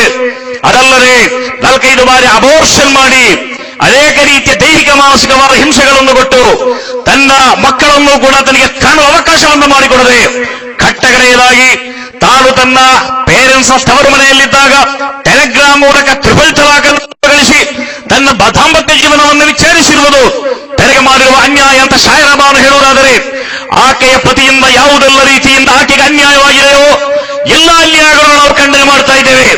ಒಬ್ಬ ಹೆಣ್ಣಿನೊಂದಿಗೆ ವೈವಾಹಿಕವಾದ ಬಾಂಧವ್ಯದಲ್ಲಿ ಯಾವ ರೀತಿಯಲ್ಲಿ ಒಬ್ಬ ಮಹಿಳೆಯೊಂದಿಗೆ ವರ್ತಿಸಬೇಕೆನ್ನುವುದರ ಅತ್ಯಂತ ಸ್ಪಷ್ಟವಾದ ನಡವಳಿಕೆಗಳನ್ನು ಇಸ್ಲಾಮಿ ಶರಿಯ ಕೊಟ್ಟಿದೆ. ಯಾವ ರೀತಿಯಲ್ಲಿ ಆಕೆಯಿಂದ ವ್ಯವಹರಿಸಬೇಕು, ಯಾವ ರೀತಿಯಲ್ಲಿ ಆಕೆಗೆ ಕಸಿಗೆ ಹೊಡಬೇಕು, ಯಾವ ರೀತಿಯಲ್ಲಿ ಪ್ರೀತಿಪೂರ್ವಕವಾದ ಒಡನಾಟವನ್ನು ಮಾಡಬೇಕು, ಹೇಗೆ ಆಕೆಗೆ ಯಾವ ರೀತಿಯಲ್ಲೂ ಕೂಡ ತೊಂದರೆಗಳನ್ನು ಕೊಡಬಾರದು, ಬಹಳ ಸ್ಪಷ್ಟವಾದ ಭಾಷೆಯಲ್ಲಿ ವೈವಾಹಿಕ ಸಂಬಂಧಗಳ ಅತ್ಯಂತ ಸಮಗ್ರವಾದ ಜೀವನ ಕ್ರಮಗಳನ್ನು ಜಗತ್ತಿಗೆ ಪರಿಚಯ ಮಾಡಿದ ಇಸ್ಲಾಂ ಯಾವತ್ತೂ ಕೂಡ ಈ ರೀತಿಯ ಅನ್ಯಾಯಗಳಿಗೆ ಆಸ್ಪದ ಕೊಡುವುದಿಲ್ಲ. ಅದೇ ಸಂದರ್ಭದಲ್ಲಿ ತನಗಾದ ಅನ್ಯಾಯಗಳಿಗೆ ಟ್ರಿಪಲ್ ತಲಾಕ್ ಕಾರಣ ಎನ್ನುವ ನಿಟ್ಟಿನಲ್ಲಿ 3 ತಲಾಕ್ಗಳನ್ನು ಸಂಪೂರ್ಣವಾಗಿ ಬ್ಯಾನ್ ಮಾಡಬೇಕೆನ್ನುವ ಶಾಯರಾ ಬಾನುವಿನ ವಾದದೊಂದಿಗೆ ಮುಸ್ಲಿಂ ಒಮ್ಮತಕ್ಕೆ ಯಾವತ್ತೂ ಕೂಡ ಒಮ್ಮತವಿಲ್ಲ ಎನ್ನುವ ಅಭಿಪ್ರಾಯಗಳನ್ನು ಕೂಡ ಈ ಸಂದರ್ಭದಲ್ಲಿ ನಾವು ಹೇಳಲಿಕ್ಕೆ ಬಯಸ್ತಾ ಇದ್ದೇವೆ. ನನ್ನ ಪ್ರೀತಿಯ ಸಹೋದರರೇ, ಒಂದು ಮಾತ್ರ ನಾವು ಗಮನಿಸಬೇಕು. ಈಗಾಗಲೇ ಭಾಷಣಗಳಲ್ಲಿ ಕೇಳಿದ ಹಾಗೆ ಮುಸ್ಲಿಂ ಒಮ್ಮತನ ಸಮಸ್ಯೆ ಅಥವಾ ಈ ದೇಶದ ಸಮಸ್ಯೆ ತ್ರಿವಳಿ ತಲಾಕ್ ಎನ್ನುವುದು ಮಾತ್ರವಲ್ಲ. ತ್ರಿವಳಿ ತಲಾಖನ್ನು ನಿಷೇಧ ಮಾಡಬೇಕೋ ಬೇಡೋ ಎನ್ನುವ ಚರ್ಚೆಗೆ ಬರುವುದಕ್ಕಿಂತ ಮುಂಚಿತವಾಗಿ ಒಂದು ಮಾತನ್ನು ಬಹಳ ಸ್ಪಷ್ಟವಾಗಿ ನಾನು ಹೇಳಬಯಸ್ತಾ ಇದ್ದೇನೆ. ಭಾರತದಂತಹ ಒಂದು ದೇಶದಲ್ಲಿ ಸಮಾನ ಪೌರ ಸಂಹಿತೆ ಅನುಯೋಜ್ಯವ ಅಲ್ಲವಾ ಎನ್ನುವುದರ ಬಗ್ಗೆ ಸಂಬಂಧಪಟ್ಟವರು ಗಂಭೀರವಾಗಿ ಯೋಚನೆ ಮಾಡಬೇಕಾದಂತಹ ಸನ್ನಿವೇಶವಿದೆ. ಯಾಕೆಂತ ಕೇಳಿದರೆ, ಜಗತ್ತಲ್ಲಿರುವ 200ಕ್ಕಿಂತ ಹೆಚ್ಚು ರಾಷ್ಟ್ರಗಳ ಪೈಕಿ ಭಾರತ ಹೊಂದಿರುವ ವೈವಿಧ್ಯತೆ, ಅನನ್ಯತೆ, ವಿಭಿನ್ನತೆ ಈ ಜಗತ್ತಲ್ಲಿ ಯಾವುದೇ ಒಂದು ರಾಷ್ಟ್ರಕ್ಕೂ ಕೂಡ ಇಲ್ಲದಂತಹ ವೈವಿಧ್ಯತೆಗಳನ್ನು ಈ ದೇಶ ಹೊಂದಿದೆ. ಈ ದೇಶ ವೈವಿಧ್ಯಗಳ ಆಗರವಾಗಿದೆ. ಈ ದೇಶ ಅನೇಕ ಮಹತ್ವಗಳ ಸಾಗರವಾಗಿದೆ. ಸರ್ವ ಜನಾಂಗದ ಶಾಂತಿಯ ತೋಟ, ರಸಿಕರ ಕಂಗಳ ಸೆಳೆಯುವ ನೋಟ, ಹಿಂದೂ ಕ್ರೈಸ್ತ ಮುಸಲ್ಮಾನ, ಪಾರಸಿಕ ಜೈನರು ಧ್ಯಾನ. ಈ ನಾಡು ಹಿಂದೂಗಳಿಗೆ, ಮುಸಲ್ಮಾನರಿಗೆ, ಕ್ರೈಸ್ತರಿಗೆ, ಬೌದ್ಧರಿಗೆ, ಜೈನರಿಗೆ, ಧರ್ಮ ಉಳ್ಳವರಿಗೆ, ಧರ್ಮ ಇಲ್ಲದವರಿಗೆ, ಈ ಜಗತ್ತಲ್ಲಿರುವ ಸಾವಿರಾರು ಧರ್ಮಗಳ, ಪಂಗಡಗಳ, ಪಥಗಳ, ಆಶಯಗಳ, ಆದರ್ಶಗಳ, ಜಾತಿಗಳ, ಉಪಜಾತಿಗಳ ಎಲ್ಲಾ ವೈವಿಧ್ಯತೆಗಳನ್ನು ಅಡಗಿಸಿಕೊಂಡಿರುವ ಅತ್ಯಂತ ಸರ್ವಶ್ರೇಷ್ಠವಾದ ಭೂಪ್ರದೇಶವಾಗಿದೆ ಭಾರತ. ಆದ್ದರಿಂದ ಈ ದೇಶದ ಮೇಲೆ ದಂಡೆತ್ತಿ ಬಂದ ಪ್ರತಿಯೊಬ್ಬರೂ ಕೂಡ ಈ ದೇಶವನ್ನು ಲೂಟಿ ಮಾಡದೆ, ಈ ದೇಶದ ಯಾವುದೇ ರೀತಿಯಲ್ಲೂ ಕೂಡ ತೊಂದರೆಗಳನ್ನು ಮಾಡದೆ, ನನ್ನ ಪ್ರೀತಿಯ ಸಹೋದರರೇ, ಈ ದೇಶಕ್ಕೆ ಬೇಕಾದಂತಹ ಎಲ್ಲಾ ರೀತಿಯಲ್ಲೂ ಕೂಡ ಈ ದೇಶಕ್ಕೆ ಉನ್ನತವಾದಂತಹ ಒಂದು ವ್ಯವಸ್ಥೆಯನ್ನು ಕೊಡುವ ಪ್ರಯತ್ನಗಳನ್ನು ಮಾಡಿದ್ದಾರೆ. ಆದರೆ ನನ್ನ ಪ್ರೀತಿಯ ಸಹೋದರರೇ, ಈ ವೈವಿಧ್ಯತೆ ಈ ದೇಶದಲ್ಲಿ ಉಳಿಯಬೇಕೆನ್ನುವ ಅಭಿಪ್ರಾಯಗಳನ್ನು ನಾವು ಹೊಂದಿದ್ದೇವೆ. ಯಾಕೆಂತ ಕೇಳಿದರೆ, ಈ ದೇಶದ ಈ ವೈವಿಧ್ಯತೆ ಈ ನಾಡಿನ ಆತ್ಮವಾಗಿರುವ ಸೆಕ್ಯುಲರಿಸಂ. ಸಹೋದರೇ, ಯಾವುದಾದ ಒಂದು ಧರ್ಮಕ್ಕೆ ಸೀಮಿತವಾದುದಲ್ಲ ಭಾರತ. ಈ ದೇಶ ಎಲ್ಲಾ ರೀತಿಯಲ್ಲೂ ಕೂಡ ವೈವಿಧ್ಯತೆಗಳ ಅರಗಿಸಿಕೊಂಡಿರುವಂತಹ ವೈವಿಧ್ಯತೆಗಳನ್ನು ತನ್ನ ಆತ್ಮವಾಗಿ ಪರಿಗಣಿಸುವಂತಹ ಒಂದು ದೇಶವಾಗಿದೆ. ಆದ್ದರಿಂದಲೇ ಭಾರತದ ಆತ್ಮ ಯೂನಿಟಿ ಇನ್ ಡೈವರ್ಸಿಟಿ ಅಂತ ನಾವು ಹೇಳ್ತಾ ಇದ್ದೇವೆ. ಅನೇಕ ಕಡೆಗಳಲ್ಲಿ ಏಕದೆ ಅಂತ ನಾವು ಹೇಳ್ತಾ ಇದ್ದೇವೆ. ಈ ಒಂದು ಮಾತನ್ನು ಗಮನಿಸಬೇಕು. ಭಾರತ ದೇಶದ ಸಂವಿಧಾನ ಜಗತ್ತಲ್ಲಿ ಬರೆಯಲ್ಪಟ್ಟ ಸಂವಿಧಾನಗಳ ಪೈಕಿ ಅತ್ಯಂತ ದಪ್ಪನೆಯ ಬಲಿಷ್ಠವಾದ ಬೃಹತ್ತಾದ ಸಂವಿಧಾನವಾಗಿದೆ. Largest written constitution of the world. ಜಗತ್ತಲ್ಲಿರುವ ಬರೆಯಲ್ಪಟ್ಟ ಲಿಖಿತವಾದ ಸಂವಿಧಾನಗಳ ಪೈಕಿ ಭಾರತದ ಸಂವಿಧಾನ ಬೃಹತ್ತಾಗಿದೆ. ಭಾರತದ ಸಂವಿಧಾನ ಬಲಿಷ್ಠವಾಗಿದೆ. ಭಾರತದ ಸಂವಿಧಾನ ದಪ್ಪನೆಯದಾಗಿದೆ. ಏನು ಕಾರಣ ಅಂತ ಕೇಳಿದರೆ, ಭಾರತದ ಸಂವಿಧಾನ ಅನೇಕ ಜಾತಿಗಳ, ಮತಗಳ, ಧರ್ಮಗಳ, ಪಥಗಳ ಎಲ್ಲ ಮನುಷ್ಯರನ್ನು ಒಳಗೊಳ್ಳುವಂತಹ ರೀತಿಯಲ್ಲಿ ಆ ದೇಶದ ಸಂವಿಧಾನ ಸಮಗ್ರವಾಗಿದೆ.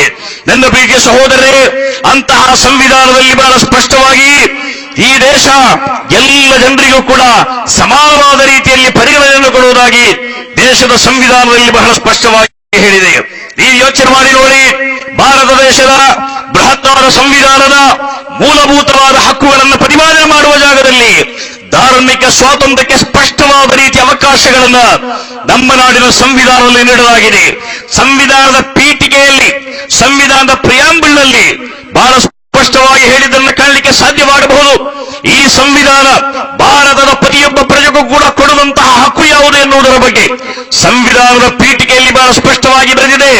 Liberty of thought, expression, belief, faith and worship. ಈ ದೇಶದ ಪ್ರತಿಯೊಬ್ಬ ಜನರಿಗೂ ಕೂಡ ತನ್ನ ಧರ್ಮವನ್ನು ಪಾಲನೆ ಮಾಡುವ ಸ್ವಾತಂತ್ರ್ಯವನ್ನು ಕೊಟ್ಟಿದೆ. ತಮ್ಮ ಧರ್ಮಗಳನ್ನು ಬೋಧನೆ ಮಾಡುವ ಸ್ವಾತಂತ್ರ್ಯವನ್ನು ಕೊಟ್ಟಿದೆ. ಧರ್ಮದ ಆಚಾರ ಅನುಷ್ಠಾನಗಳನ್ನು ಜೀವನದಲ್ಲಿ ಅಳವಡಿಸುವಂತಹ ಸ್ವಾತಂತ್ರ್ಯವನ್ನು ಕೊಟ್ಟಿದೆ. ಇಬಾದತ್ತು ಮಾಡುವ, ಆರಾಧನೆ ಮಾಡುವ, ನಂಬುವ, ವಿಶ್ವಾಸವಿರಿಸುವ ಸ್ವಾತಂತ್ರ್ಯವನ್ನು ಕೊಟ್ಟಿದೆ.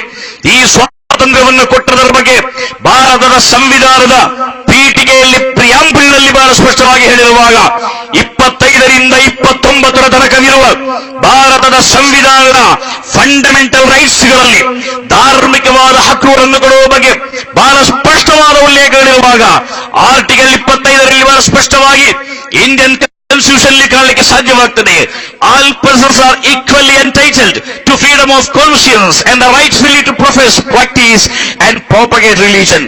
ಧರ್ಮವನ್ನು ಒಳಗೊಳ್ಳುವ ಸ್ವಾತಂತ್ರ್ಯ, ಧರ್ಮದ ಆಚಾರಗಳನ್ನು ಪಾಲನೆ ಮಾಡುವ ಸ್ವಾತಂತ್ರ್ಯ, ಧರ್ಮವನ್ನು ಬೋಧನೆ ಮಾಡುವ ಸ್ವಾತಂತ್ರ್ಯ ಸಂವಿಧಾನದ ಮೂಲಭೂತ ಹಕ್ಕುಗಳ ಆರ್ಟಿಕಲ್ ನಂಬರ್ 25ನಲ್ಲಿ 25ರಲ್ಲಿ ಬಹಳ ಸ್ಪಷ್ಟವಾಗಿರುವಾಗ 29ನೇ ಆರ್ಟಿಕಲ್ನಲ್ಲಿ ಅಲ್ಪಸಂಖ್ಯಾತರ ಹಕ್ಕುಗಳನ್ನು ಸಂರಕ್ಷಣೆ ಮಾಡುವುದು ಸಂವಿಧಾನದ ಮೂಲಭೂತವಾದ ಸಿದ್ಧಾಂತ ಎನ್ನುವುದನ್ನು ಬಹಳ ಸ್ಪಷ್ಟವಾಗಿ ಪ್ರತಿಪಾದನೆ ಮಾಡಿರುವಾಗ, ಪ್ರೀತಿ ಸಹೋದರರೇ, ಒಂದು ವಿಚಾರವನ್ನು ಇಲ್ಲಿ ಗಮನಿಸಬೇಕು. ಈಗ ಬಂದಿರುವಂತಹ ಸಮಸ್ಯೆಗಳು, ಯೂನಿಫಾರ್ಮ್ ಸಿವಿಲ್ ಕೋಡ್ ಅನ್ನ ದೇಶದ ಮೇಲೆ ಹೇರಬೇಕೆನ್ನುವ ರೀತಿಯಲ್ಲಿ ಕೆಲವರು ಮಾಡುತ್ತಿರುವಂತಹ ಸಂಘರ್ಷಗಳ ಬಗ್ಗೆ ಯಾವೊಂದು ಮಾತನ್ನು ಹೇಳ್ತಾ ಇದ್ದೇವೆ. ಭಾರತ ಸಂವಿಧಾನದಲ್ಲಿ ಸಮಾನ ಪೌರ ಸಂಹಿತೆಯ ಉಲ್ಲೇಖ ಇದೆ. ಎಲ್ಲಿದೆ ಅಂತ ಕೇಳಿದರೆ, ಯಾವುದೇ ಮೂಲಭೂತವಾದ ಹಕ್ಕುಗಳನ್ನು ಪ್ರತಿಪಾದನೆ ಮಾಡಿದ ಜಾಗದಲ್ಲಿಲ್ಲ. ಯಾವುದೇ ಫಂಡಮೆಂಟಲ್ ರೈಟ್ಸ್ ಅನ್ನು ಘೋಷಣೆ ಮಾಡಿರುವ ಜಾಗದಲ್ಲಿಲ್ಲ. ಭಾರತ ಸಂವಿಧಾನದ ಡೈರೆಕ್ಟಿವ್ ಪ್ರಿನ್ಸಿಪಲ್ಸ್ ಆಫ್ ಸ್ಟೇಟ್ ಪಾಲಿಸಿಯಲ್ಲಿ, ಮಾರ್ಗ ನಿರ್ದೇಶಕ ತತ್ವಗಳಲ್ಲಿ ಮಾತ್ರ ಒಂದು ಆರ್ಟಿಕಲ್ನಲ್ಲಿ 44ನೇ ನಂಬರ್ನಲ್ಲಿ ಸಮಾನ ಪೌರ ಸಂಹಿತೆಯ ಬಗ್ಗೆ ಸ್ಪಷ್ಟವಾದ ಉಲ್ಲೇಖವನ್ನು ಕಾಣಲು ಸಾಧ್ಯವಾಗುತ್ತದೆ. ಅದನ್ನು ನಾವು ಒಪ್ಪುತ್ತೇವೆ. ಭಾರತದ ಸಂವಿಧಾನದ 4ನೇ ಪಾರ್ಟ್, 4th ಪಾರ್ಟ್ನಲ್ಲಿ 36ರಿಂದ 51ರ ತನಕದ ಆರ್ಟಿಕಲ್ಗಳು ಡೈರೆಕ್ಟಿವ್ ಪ್ರಿನ್ಸಿಪಲ್ಸ್ ಆಫ್ ಸ್ಟೇಟ್ ಪಾಲಿಸಿಯಲ್ಲಿ, ಮಾರ್ಗದರ್ಶಕ ನಿರ್ದೇಶಕ ತತ್ವಗಳಲ್ಲಿ ಸಹೋದರರೇ, ಈ ನಾಡಿನಲ್ಲಿರುವ ಪ್ರತಿಯೊಬ್ಬರಿಗೂ ಕೂಡ ಉಚಿತವಾದ ಕಾನೂನು ಸಹಾಯ ಕೊಡುವ ಬಗ್ಗೆ ಪ್ರಸ್ತಾವನೆ ಮಾಡಿದೆ. ಇಲ್ಲಿರುವ ಪ್ರಜೆಗಳ ಜೀವನ ಮಟ್ಟವನ್ನು ಸುಧಾರಣೆ ಮಾಡುವ ಬಗ್ಗೆ ಪ್ರಸ್ತಾಪಿಸಿದೆ. ಮದ್ಯಪಾನವನ್ನು ಸಂಪೂರ್ಣವಾಗಿ ನಿಷೇಧ ಮಾಡುವ ಬಗ್ಗೆ ಪ್ರಸ್ತಾಪಿಸಿದೆ. ಆ ಪೈಕಿ 44ನೇ ಆರ್ಟಿಕಲ್ನಲ್ಲಿ ಭಾರತದ ಸಂವಿಧಾನದಲ್ಲಿ ನಮಗೆ ಕಾಣಲು ಸಾಧ್ಯವಾಗುವಂತಹ ಒಂದು ಉಲ್ಲೇಖ, the state shall endeavour to secure for the citizens a uniform civil code throughout the territory of India. ಭಾರತ ದೇಶದಾದ್ಯಂತ ಎಲ್ಲಾ ಪ್ರಜೆಗಳಿಗೂ ಅನ್ವಯವಾಗುವ ರೀತಿಯಲ್ಲಿ ಯೂನಿಫಾರ್ಮ್ ಸಿವಿಲ್ ಕೋಡ್, ಸಮಾನ ಪೌರ ಸಂಹಿತೆಯನ್ನು ಅಸ್ತಿತ್ವಕ್ಕೆ ತರುವ ಬಗ್ಗೆ ಸರ್ಕಾರಗಳು ಪ್ರಯತ್ನ ಮಾಡಬೇಕು ಎನ್ನುವ ಉಲ್ಲೇಖ ಇಂಡಿಯನ್ ಕಾನ್ಸ್ಟಿಟ್ಯೂಷನ್ ನ ಡೈರೆಕ್ಟಿವ್ ಪ್ರಿನ್ಸಿಪಲ್ಸ್ ನ 44ನೇ ಆರ್ಟಿಕಲ್ನಲ್ಲಿ ಇವತ್ತು ಇದ್ದರೆ, ನನ್ನ ಪ್ರೀತಿಯ ಸಹೋದರರೇ, ಅದಕ್ಕೆ ಕಾರಣವನ್ನು ಕೂಡ ನಾವು ಅರ್ಥ ಮಾಡಿಕೊಳ್ಳಬೇಕು. ಈ ರೀತಿಯ ಮಾರ್ಗನಿರ್ದೇಶಕ ತತ್ವಗಳಲ್ಲಿ ಯೂನಿಫಾರ್ಮ್ ಸಿವಿಲ್ ಕೋಡ್ ನ ಪ್ರಸ್ತಾಪ ಭಾರತ ಸಂವಿಧಾನದಲ್ಲಿ ಹೇಗೆ ಬಂತು ಅಂತ ಕೇಳಿದರೆ, ಅದಕ್ಕೊಂದು ಹಿನ್ನೆಲೆ ಇತ್ತು. 1930ಗಳಲ್ಲಿ ಪಂಜಾಬಿನೊಬ್ಬ ಮಹಿಳೆಗೆ ಬಂದಂತಹ ಒಂದು ಕೇಸಿಗೆ ಸಂಬಂಧಪಟ್ಟಂತೆ 1937ರಲ್ಲಿ ಮುಸ್ಲಿಂ ವ್ಯಕ್ತಿ ನಿಯಮವನ್ನು ಬ್ರಿಟಿಷ್ ಸರ್ಕಾರ ಅಸ್ತಿತ್ವಕ್ಕೆ ಬಂದಿತ್ತು. ಪಂಜಾಬಿನ ಒಬ್ಬ ಮುಸ್ಲಿಂ ಮಹಿಳೆ, ಆಕೆಯ ತಂದೆ ತೀರಿ ಹೋದಾಗ ಆ ತಂದೆಗೆ ಸಂಬಂಧಪಟ್ಟಂತಹ ಸ್ವತ್ತುಗಳನ್ನು ಆಕೆಯ ಸಹೋದರ ಅದನ್ನು ಕಬಳಿಸಿದಾಗ ಅದರಿಂದ ಒಂದು ಪಾಲು ಕೂಡ ಈ ಮಹಿಳೆಗೆ ಕೊಡದೇ ಇದ್ದಾಗ ಆಕೆ ಬ್ರಿಟಿಷ್ ಸರ್ಕಾರಗಳನ್ನು ಸಂಪರ್ಕಿಸಿದಳು. ಬ್ರಿಟಿಷ್ ನ್ಯಾಯಾಲಯಗಳನ್ನು ಸಂಪರ್ಕಿಸಿದಾಗ ಆ ಪ್ರದೇಶದಲ್ಲಿ ಆಗ ಇದ್ದ ಪಂಜಾಬಿನ ಕಸ್ಟಮ್ಸ್ ಪ್ರಕಾರ, ಅಂದರೆ ನಾಡರೂಢಿಯ ಪ್ರಕಾರ ಮಹಿಳೆಗೆ ಹಕ್ಕು ಕೊಡುವಂತಹ ಪರಿಪಾಠ ಇದ್ದಿರಲಿಲ್ಲ. ಬ್ರಿಟಿಷ್ ಲೋಕಲ್ ಕೋರ್ಟ್ಗಳು ಹೇಳಿತು, ಇಲ್ಲಿನ ಕಸ್ಟಮ್ಸ್ಗಳ ಪ್ರಕಾರ, ರೂಢಿಗಳ ಪ್ರಕಾರ ಮಹಿಳೆಗೆ ಸ್ವತ್ತಿನಲ್ಲಿ ಹಕ್ಕಿಲ್ಲ. ಆದ್ದರಿಂದ ನಿನ್ನ ತಂದೆಯ ಸ್ವತ್ತು ಆತನ ನಿಧನದ ನಂತರ ನಿನಗೆ ಒಂದು ಚೂರು ಕೂಡ ಅದರಲ್ಲಿ ಪಾಲು ಸಿಗುವುದಿಲ್ಲ. ಅದರ ಪಾಲು ಸಂಪೂರ್ಣವಾಗಿ ನಿನ್ನ ಸಹೋದರನಿಗೆ ಮಾತ್ರ.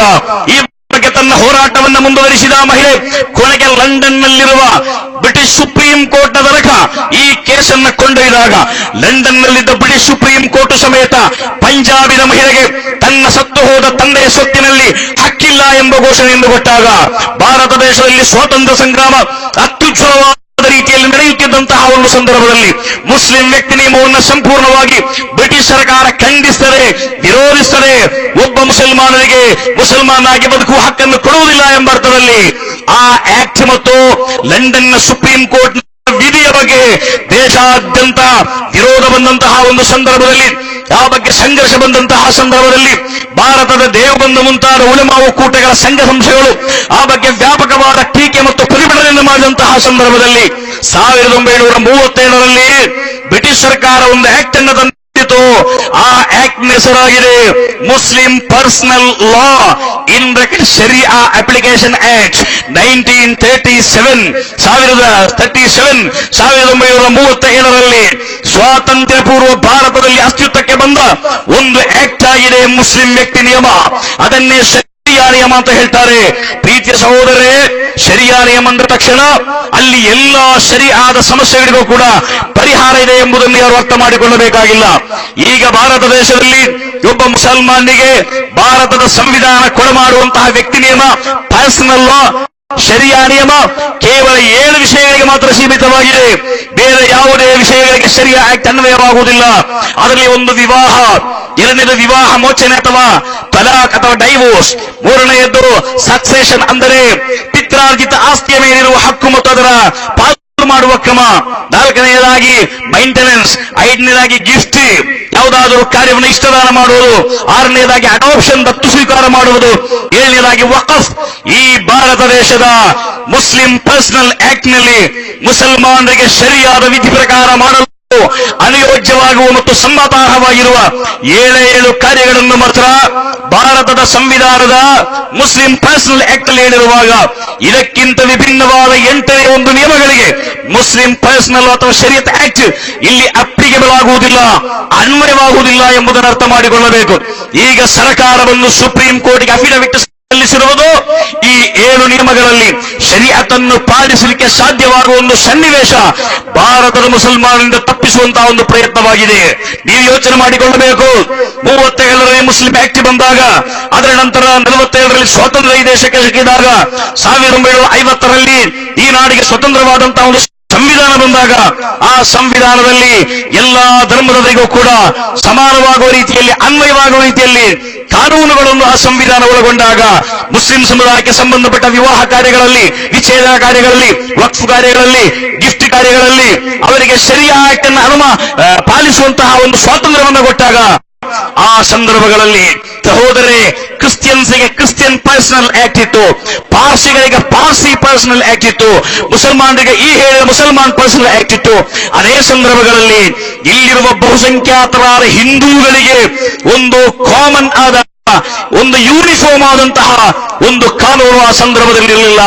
ಹಿಂದೂ ಸಹೋದರರ ಆಚಾರಕ್ಕೆ ಸಂಬಂಧಪಟ್ಟಂತೆ, ವಿವಾಹಕ್ಕೆ ಸಂಬಂಧಪಟ್ಟಂತೆ, ವಿಚ್ಛೇದನಕ್ಕೆ ಸಂಬಂಧಪಟ್ಟಂತೆ, ಸಕ್ಸೆಷನ್ ಆಕ್ಟ್ಗೆ ಸಂಬಂಧಪಟ್ಟಂತೆ, ಅಡಾಪ್ಷನ್ಗೆ ಸಂಬಂಧಪಟ್ಟಂತೆ ಒಂದು ಸ್ಪಷ್ಟವಾದ ನಿಯಮಗಳು ಭಾರತ ಸಂವಿಧಾನದಲ್ಲಿ ಆ ಸಂದರ್ಭಗಳಲ್ಲಿ ಇಲ್ಲದೇ ಇದ್ದಾಗ ಆ ಬಗ್ಗೆ ಸರ್ಕಾರಗಳ ಗಮನ ಸೆಳೆಯುವ ಏಕೈಕ ಉದ್ದೇಶದಿಂದ ಮಾತ್ರ 44ನೇ ಆರ್ಟಿಕಲ್ನಲ್ಲಿ ಯೂನಿಫಾರ್ಮ್ ಸಿವಿಲ್ ಕೋಡ್ ನ ಬಗ್ಗೆ ಸಂವಿಧಾನ ಶಿಲ್ಪಿಗಳು ಉಲ್ಲೇಖವನ್ನು ಮಾಡಿದರು.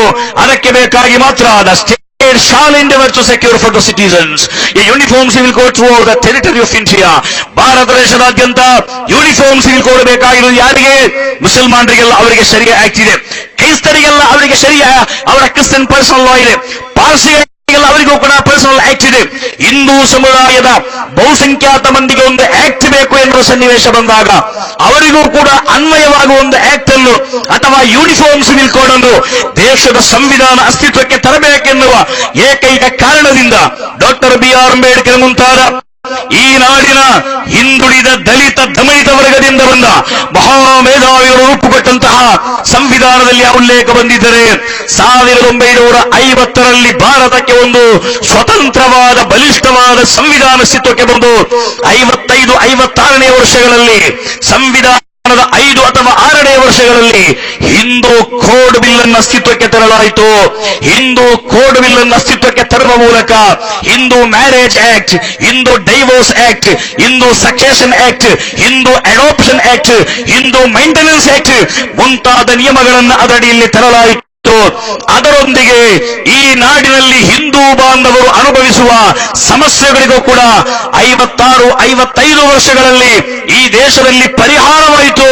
ಅದರೊಂದಿಗೆ ಭಾರತದ ಸಂವಿಧಾನ ಶಿಲ್ಪಿಗಳು ಸೇರಿಸಿದ್ದ ನಿರ್ದೇಶಕ ತತ್ವಗಳಲ್ಲಿ ಯೂನಿಫಾರ್ಮ್ ಸಿವಿಲ್ ಕೋಡ್ ಅನ್ನು ಅಸ್ತಿತ್ವಕ್ಕೆ ತರಬೇಕೆನ್ನುವ ನಿಯಮಗಳಲ್ಲಿ ಸಾಕ್ಷಾತ್ಕಾರಗೊಂಡಿತು. ಅದರೊಂದಿಗೆ ಆ ಅಧ್ಯಾಯಲ್ಲಿ ಕೊನೆಗೊಂಡಿತು. ಅದೇ ಸಂದರ್ಭದಲ್ಲಿ ಸಹೋದರೇ 85ರ ಶಾಬಾನೋ ಪ್ರಕರಣದಲ್ಲಿ, ಇದೀಗ ಶಾಯರಾಬಾನೋ ಪ್ರಕರಣದಲ್ಲಿ ಮತ್ತೆ ಈ ದೇಶದಲ್ಲಿ ಒಂದು ಸಂವಿಧಾನದಲ್ಲಿ ಕಾಮನ್ ಸಿವಿಲ್ ಕೋಡ್ ಅಥವಾ ಸಮಾನ ಪೌರ ಸಂಹಿತೆಯ ಬಗ್ಗೆ ಇಲ್ಲಿ ವಿಚಾರಗಳ ಬಗ್ಗೆ ಚರ್ಚೆಯಾಗುತ್ತಾ ಇದೆ. ನನ್ನ ಮಾತನ್ನು ನಾನು ಹೆಚ್ಚಾಗಿ ಮುಂದುವರಿಸುವುದಿಲ್ಲ. ನೀವಿಲ್ಲಿ ಆಲೋಚನೆ ಮಾಡಬೇಕಾದಂತಹ ವಿಚಾರ, ಇಂತಹ ಆಕ್ಟ್ಗಳಲ್ಲಿ ಬಂದಾಗ ಮತ್ತೆ ಆ ಬಗ್ಗೆ ಪ್ರಕರಣಗಳು ಬರುವಂತಹ ಸಂದರ್ಭದಲ್ಲಿ ಇನ್ನು ಮುಸಲ್ಮಾನರಿಗೆ ಸಂಬಂಧಪಟ್ಟಂತಹ ಈ 7 ಕಾನೂನುಗಳಲ್ಲಿ ಒಂದು ಯೂನಿಫಾರ್ಮ್ ಅಥವಾ ಕಾಮನ್ ಅಥವಾ ಏಕರೂಪದ ಕಾಯ್ದೆ ಬರುವುದಾದರೆ ಆ ಕಾಯ್ದೆ ಯಾವ ರೀತಿಯಲ್ಲದ್ದಾಗಿರುತ್ತದೆ ಎನ್ನುವುದರ ಬಗ್ಗೆ ಭಾರತದ ಮುಸಲ್ಮಾನರಿಗೆ ಸಂಪೂರ್ಣವಾಗಿ ಆತಂಕವಿದೆ ಎನ್ನುವುದನ್ನು ಈ ಸಂದರ್ಭದಲ್ಲಿ ನಾವು ಸ್ಪಷ್ಟಪಡಿಸಲಿಕ್ಕೆ ಬಯಸ್ತಾ ಇದ್ದೇವೆ. ಇಲ್ಲಿ ಮುಸ್ಲಿಂ ಉಮ್ಮತ್ತಿಗೆ ಸಂಬಂಧಪಟ್ಟಂತೆ ತಲಾಖಿನ ಬಗ್ಗೆ ಗಂಭೀರವಾದ ಚರ್ಚೆ ನಡೆಯುವಾಗ ತಲಾಖಿನ ಬಗ್ಗೆ ಅಧಿಕೃತವಾಗಿ ಕರ್ನಾಟಕ ರಾಜ್ಯದ ಹಲವಾರು ಜಿಲ್ಲೆಗಳ 100 ಮೊಹಲ್ಲಾಗಳ ಕಾಸಿಯಾಗಿ ಮುಸ್ಲಿಂ ಉಮ್ಮತ್ತು ಒಬ್ಬ ಶರೀಅತ್ ಕೋರ್ಟ್ನ ಜಡ್ಜ್ ಸ್ಥಾನದಲ್ಲಿರುವ ಮೌಲಾನಾ ಬೇಕಲ್ ಉಸ್ತಾದ್ ಅವರು ಆ ಬಗ್ಗೆ ಅಧಿಕೃತವಾಗಿ ಇಲ್ಲಿ ಘೋಷಣೆ ಮಾಡಿರುವಾಗ ಆ ಬಗ್ಗೆ ನಾನು ಹೆಚ್ಚೇನು ಹೇಳಿಕೆ ಬಯಸುವುದಿಲ್ಲ. ವಿಭಿನ್ನವಾದ ಕುಟುಂಬಗಳಿಂದ, ವಿಭಿನ್ನವಾದ ಮನೆತನಗಳಿಂದ, ವಿಭಿನ್ನವಾದ ಸನ್ನಿವೇಶಗಳಿಂದ, ವಿಭಿನ್ನವಾದ ಸಾಹಚರ್ಯಗಳಿಂದ ಬಂದ 2 ಮನುಷ್ಯ ಜೀವಿಗಳು ಅಂಕಹತುಕ ಸೌವಜತುಕ ಎನ್ನುವ 2 ಮಾತುಗಳ ಮೂಲಕ, ವಾಕ್ಯಗಳ ಮೂಲಕ ವೈವಾಹಿಕ ಸಂಬಂಧದಲ್ಲಿ ಏರ್ಪಟ್ಟು ಆ ವೈವಾಹಿಕ ಸಂಬಂಧ ಮುಂದುವರಿಸಲು ಸಾಧ್ಯವಾಗದೆ ಬಂದಾಗ ಅದನ್ನು ಬಿಡುಗಡೆ ಮಾಡುವಂತಹ ಒಂದು ಮಾನವೀಯವಾದ ಹಕ್ಕನ್ನು ಆ ಮಹಿಳೆಗೆ ಇಸ್ಲಾಂ ಕೊಟ್ಟಿದೆ ಹೊರತು ಯಾವ ಕಾರಣಕ್ಕೂ ಕೂಡ ಉಚ್ಚಿಸಿದ ಹಾಗೆ ಶಾಯರಾಬಾನುವಿಗೆ ಗಂಡ ತಲಾಖ್ ಕೊಟ್ಟ ಹಾಗೆ ತಲಾಖ್ ಕೊಡುವಂತಹ ಒಂದು ಸನ್ನಿವೇಶವನ್ನು ಯಾವತ್ತೂ ಕೂಡ ಇಸ್ಲಾಂ ಸಮ್ಮತಿಸಿಲ್ಲ ಎನ್ನುವುದನ್ನು ನಾವಿಲ್ಲಿ ಅರ್ಥ ಮಾಡಿಕೊಳ್ಳಬೇಕಾಗಿದೆ. ತಲಾಖ್ ಕೇಳುವುದಕ್ಕಿಂತ ಮುಂಚಿತವಾಗಿ ಅನೇಕ ಕಾನೂನುಗಳನ್ನು ಪಾಲಿಸಬೇಕಾಗಿದ್ದು ಅದರಲ್ಲಿ ಎಲ್ಲವೂ ಕೂಡ ಸೌಮ್ಯದಿಂದ ಮಾನವತೆಯಿಂದ ಮಾಡಬೇಕಾದಂತಹ ಕಾನೂನುಗಳಾಗಿದ್ದು ಅನಿವಾರ್ಯವಾದ ಘಟ್ಟಗಳಲ್ಲಿ ಮಾತ್ರ ಅಗತ್ಯ ಬಂದರೆ ಒಂದೇ ಒಂದು ತಲಾಖನ್ನು ಮಾತ್ರ, ಇನ್ನು ಹೆಚ್ಚೆಂದರೆ 2 ತಲಾಖನ್ನು, ಇನ್ನು ಅಂತಹ ಅನಿವಾರ್ಯವಾದ ಸನ್ನಿವೇಶಗಳಲ್ಲಿ ಮಾತ್ರ 3 ತಲಾಖನ್ನು ಹೇಳುವಂತ ಅವಕಾಶ ಇಸ್ಲಾಂ ಕೊಟ್ಟಿದ್ದಾರೆ. ಅದನ್ನು ಇಸ್ಲಾಂ ಪ್ರೋತ್ಸಾಹ ಮಾಡಿಲ್ಲ. ಮುಸ್ಲಿಂ ಸಮಾಜದಲ್ಲಿ ಆ ರೀತಿ ವ್ಯಾಪಕವಾಗಿ ತಲಾಖಗಳು ನಡೆಯುತ್ತಾ ಇಲ್ಲ. ಅದೇ ಸಂದರ್ಭಗಳಲ್ಲಿ ಒಬ್ಬ ಗಂಡಿಗೆ ತಲಾಖಿನ ಅವಕಾಶವನ್ನು ಕೊಟ್ಟಿರುವ ಇಸ್ಲಾಂ ಆಲೋಚನೆ ಮಾಡಬೇಕು. ಸಹೋದರರೇ, ಹೆಣ್ಣಿಗೆ ಅನ್ಯಾಯ ಮಾಡಿಲ್ಲ. ಒಬ್ಬ ಹೆಣ್ಣು ಬೇಡ ಅಂತ ಭಾವಿಸುವಾಗ ಆಕೆಯನ್ನ ತಲಾಖ್ ಹೇಳಿ ವಿಭಜಿಸುವಂತಹ ಒಂದು ಹಕ್ಕನ್ನ ಪುರುಷರಿಗೆ ಮಾತ್ರ ನೀಡಿ ಪುರುಷ ಪ್ರಧಾನವಾದ ವ್ಯವಸ್ಥೆಯನ್ನು ಇಸ್ಲಾಂ ಮಾಡಿಲ್ಲ. ಅದಕ್ಕೆ ಬದಲಾಗಿ ಹೆಣ್ಣಿಗೆ 2 ಬೇರೆ ವ್ಯವಸ್ಥೆಗಳನ್ನ ತನ್ನ ಗಂಡನಿಂದ ದೂರವಾಗುವ ಸನ್ನಿವೇಶ ಬಂದಾಗ 2 ವ್ಯವಸ್ಥೆಗಳ ಮೂಲಕ ಗಂಡನನ್ನ ತ್ಯಜಿಸುವಂತ ಅವಕಾಶ ಇಸ್ಲಾಂ ಕೊಟ್ಟಿದೆ. ಅದರಲ್ಲಿ ಒಂದು ಖುಲಾ ಎನ್ನುವ ಅವಕಾಶ, ಕುಲ ಅಂತ ನಾವು ಹೇಳ್ತಾ ಇದ್ದೇವೆ. ಆ ಕುಲ ಎನ್ನುವ ವ್ಯವಸ್ಥೆಯ ಮೂಲಕ ಹೆಣ್ಣು ತನ್ನ ಗಂಡನನ್ನು ವಿಚ್ಛೇದನ ಮಾಡುವಂತ ಅವಕಾಶವಾಗಿದೆ. ಆಕೆಗೆ ತನ್ನ ಗಂಡ ಬೇಡ ಅಂತಿದ್ರೆ, ಗಂಡನಿಂದ ತನ್ನ ಉದ್ದೇಶ ಈಡೇರುವುದಿಲ್ಲ ಅಂತಂದ್ರೆ, ಆ ಗಂಡನೊಂದಿಗೆ ತನಗೆ ಒಳ್ಳೆಯ ರೀತಿಯಲ್ಲಿ ದಾಂಪತ್ಯ ಜೀವನವನ್ನು ಮುಂದಕ್ಕೆ ಕೊಂಡು ಹೋಗಲು ಸಾಧ್ಯವಾಗುವುದಿಲ್ಲ ಅಂತಾದ್ರೆ ಗಂಡನನ್ನು ವಿಚ್ಛೇದನ ಮಾಡುವ ಹಕ್ಕು ಕುಲಾದ ಮೂಲಕ ಇಸ್ಲಾಂ ಹೆಣ್ಣಿಗೆ ಕೊಟ್ಟಿದೆ. ಫಸ್ಲ್ ಎನ್ನುವ ಇನ್ನೊಂದು ನಿಯಮಗಳ ಮೂಲಕ ನಿಕಾಹನ್ನ ದುರ್ಬಲ ಮಾಡುವ ಹಕ್ಕನ್ನು ಇಸ್ಲಾಂ ಹೆಣ್ಣಿಗೆ ಕೊಟ್ಟಿದೆ.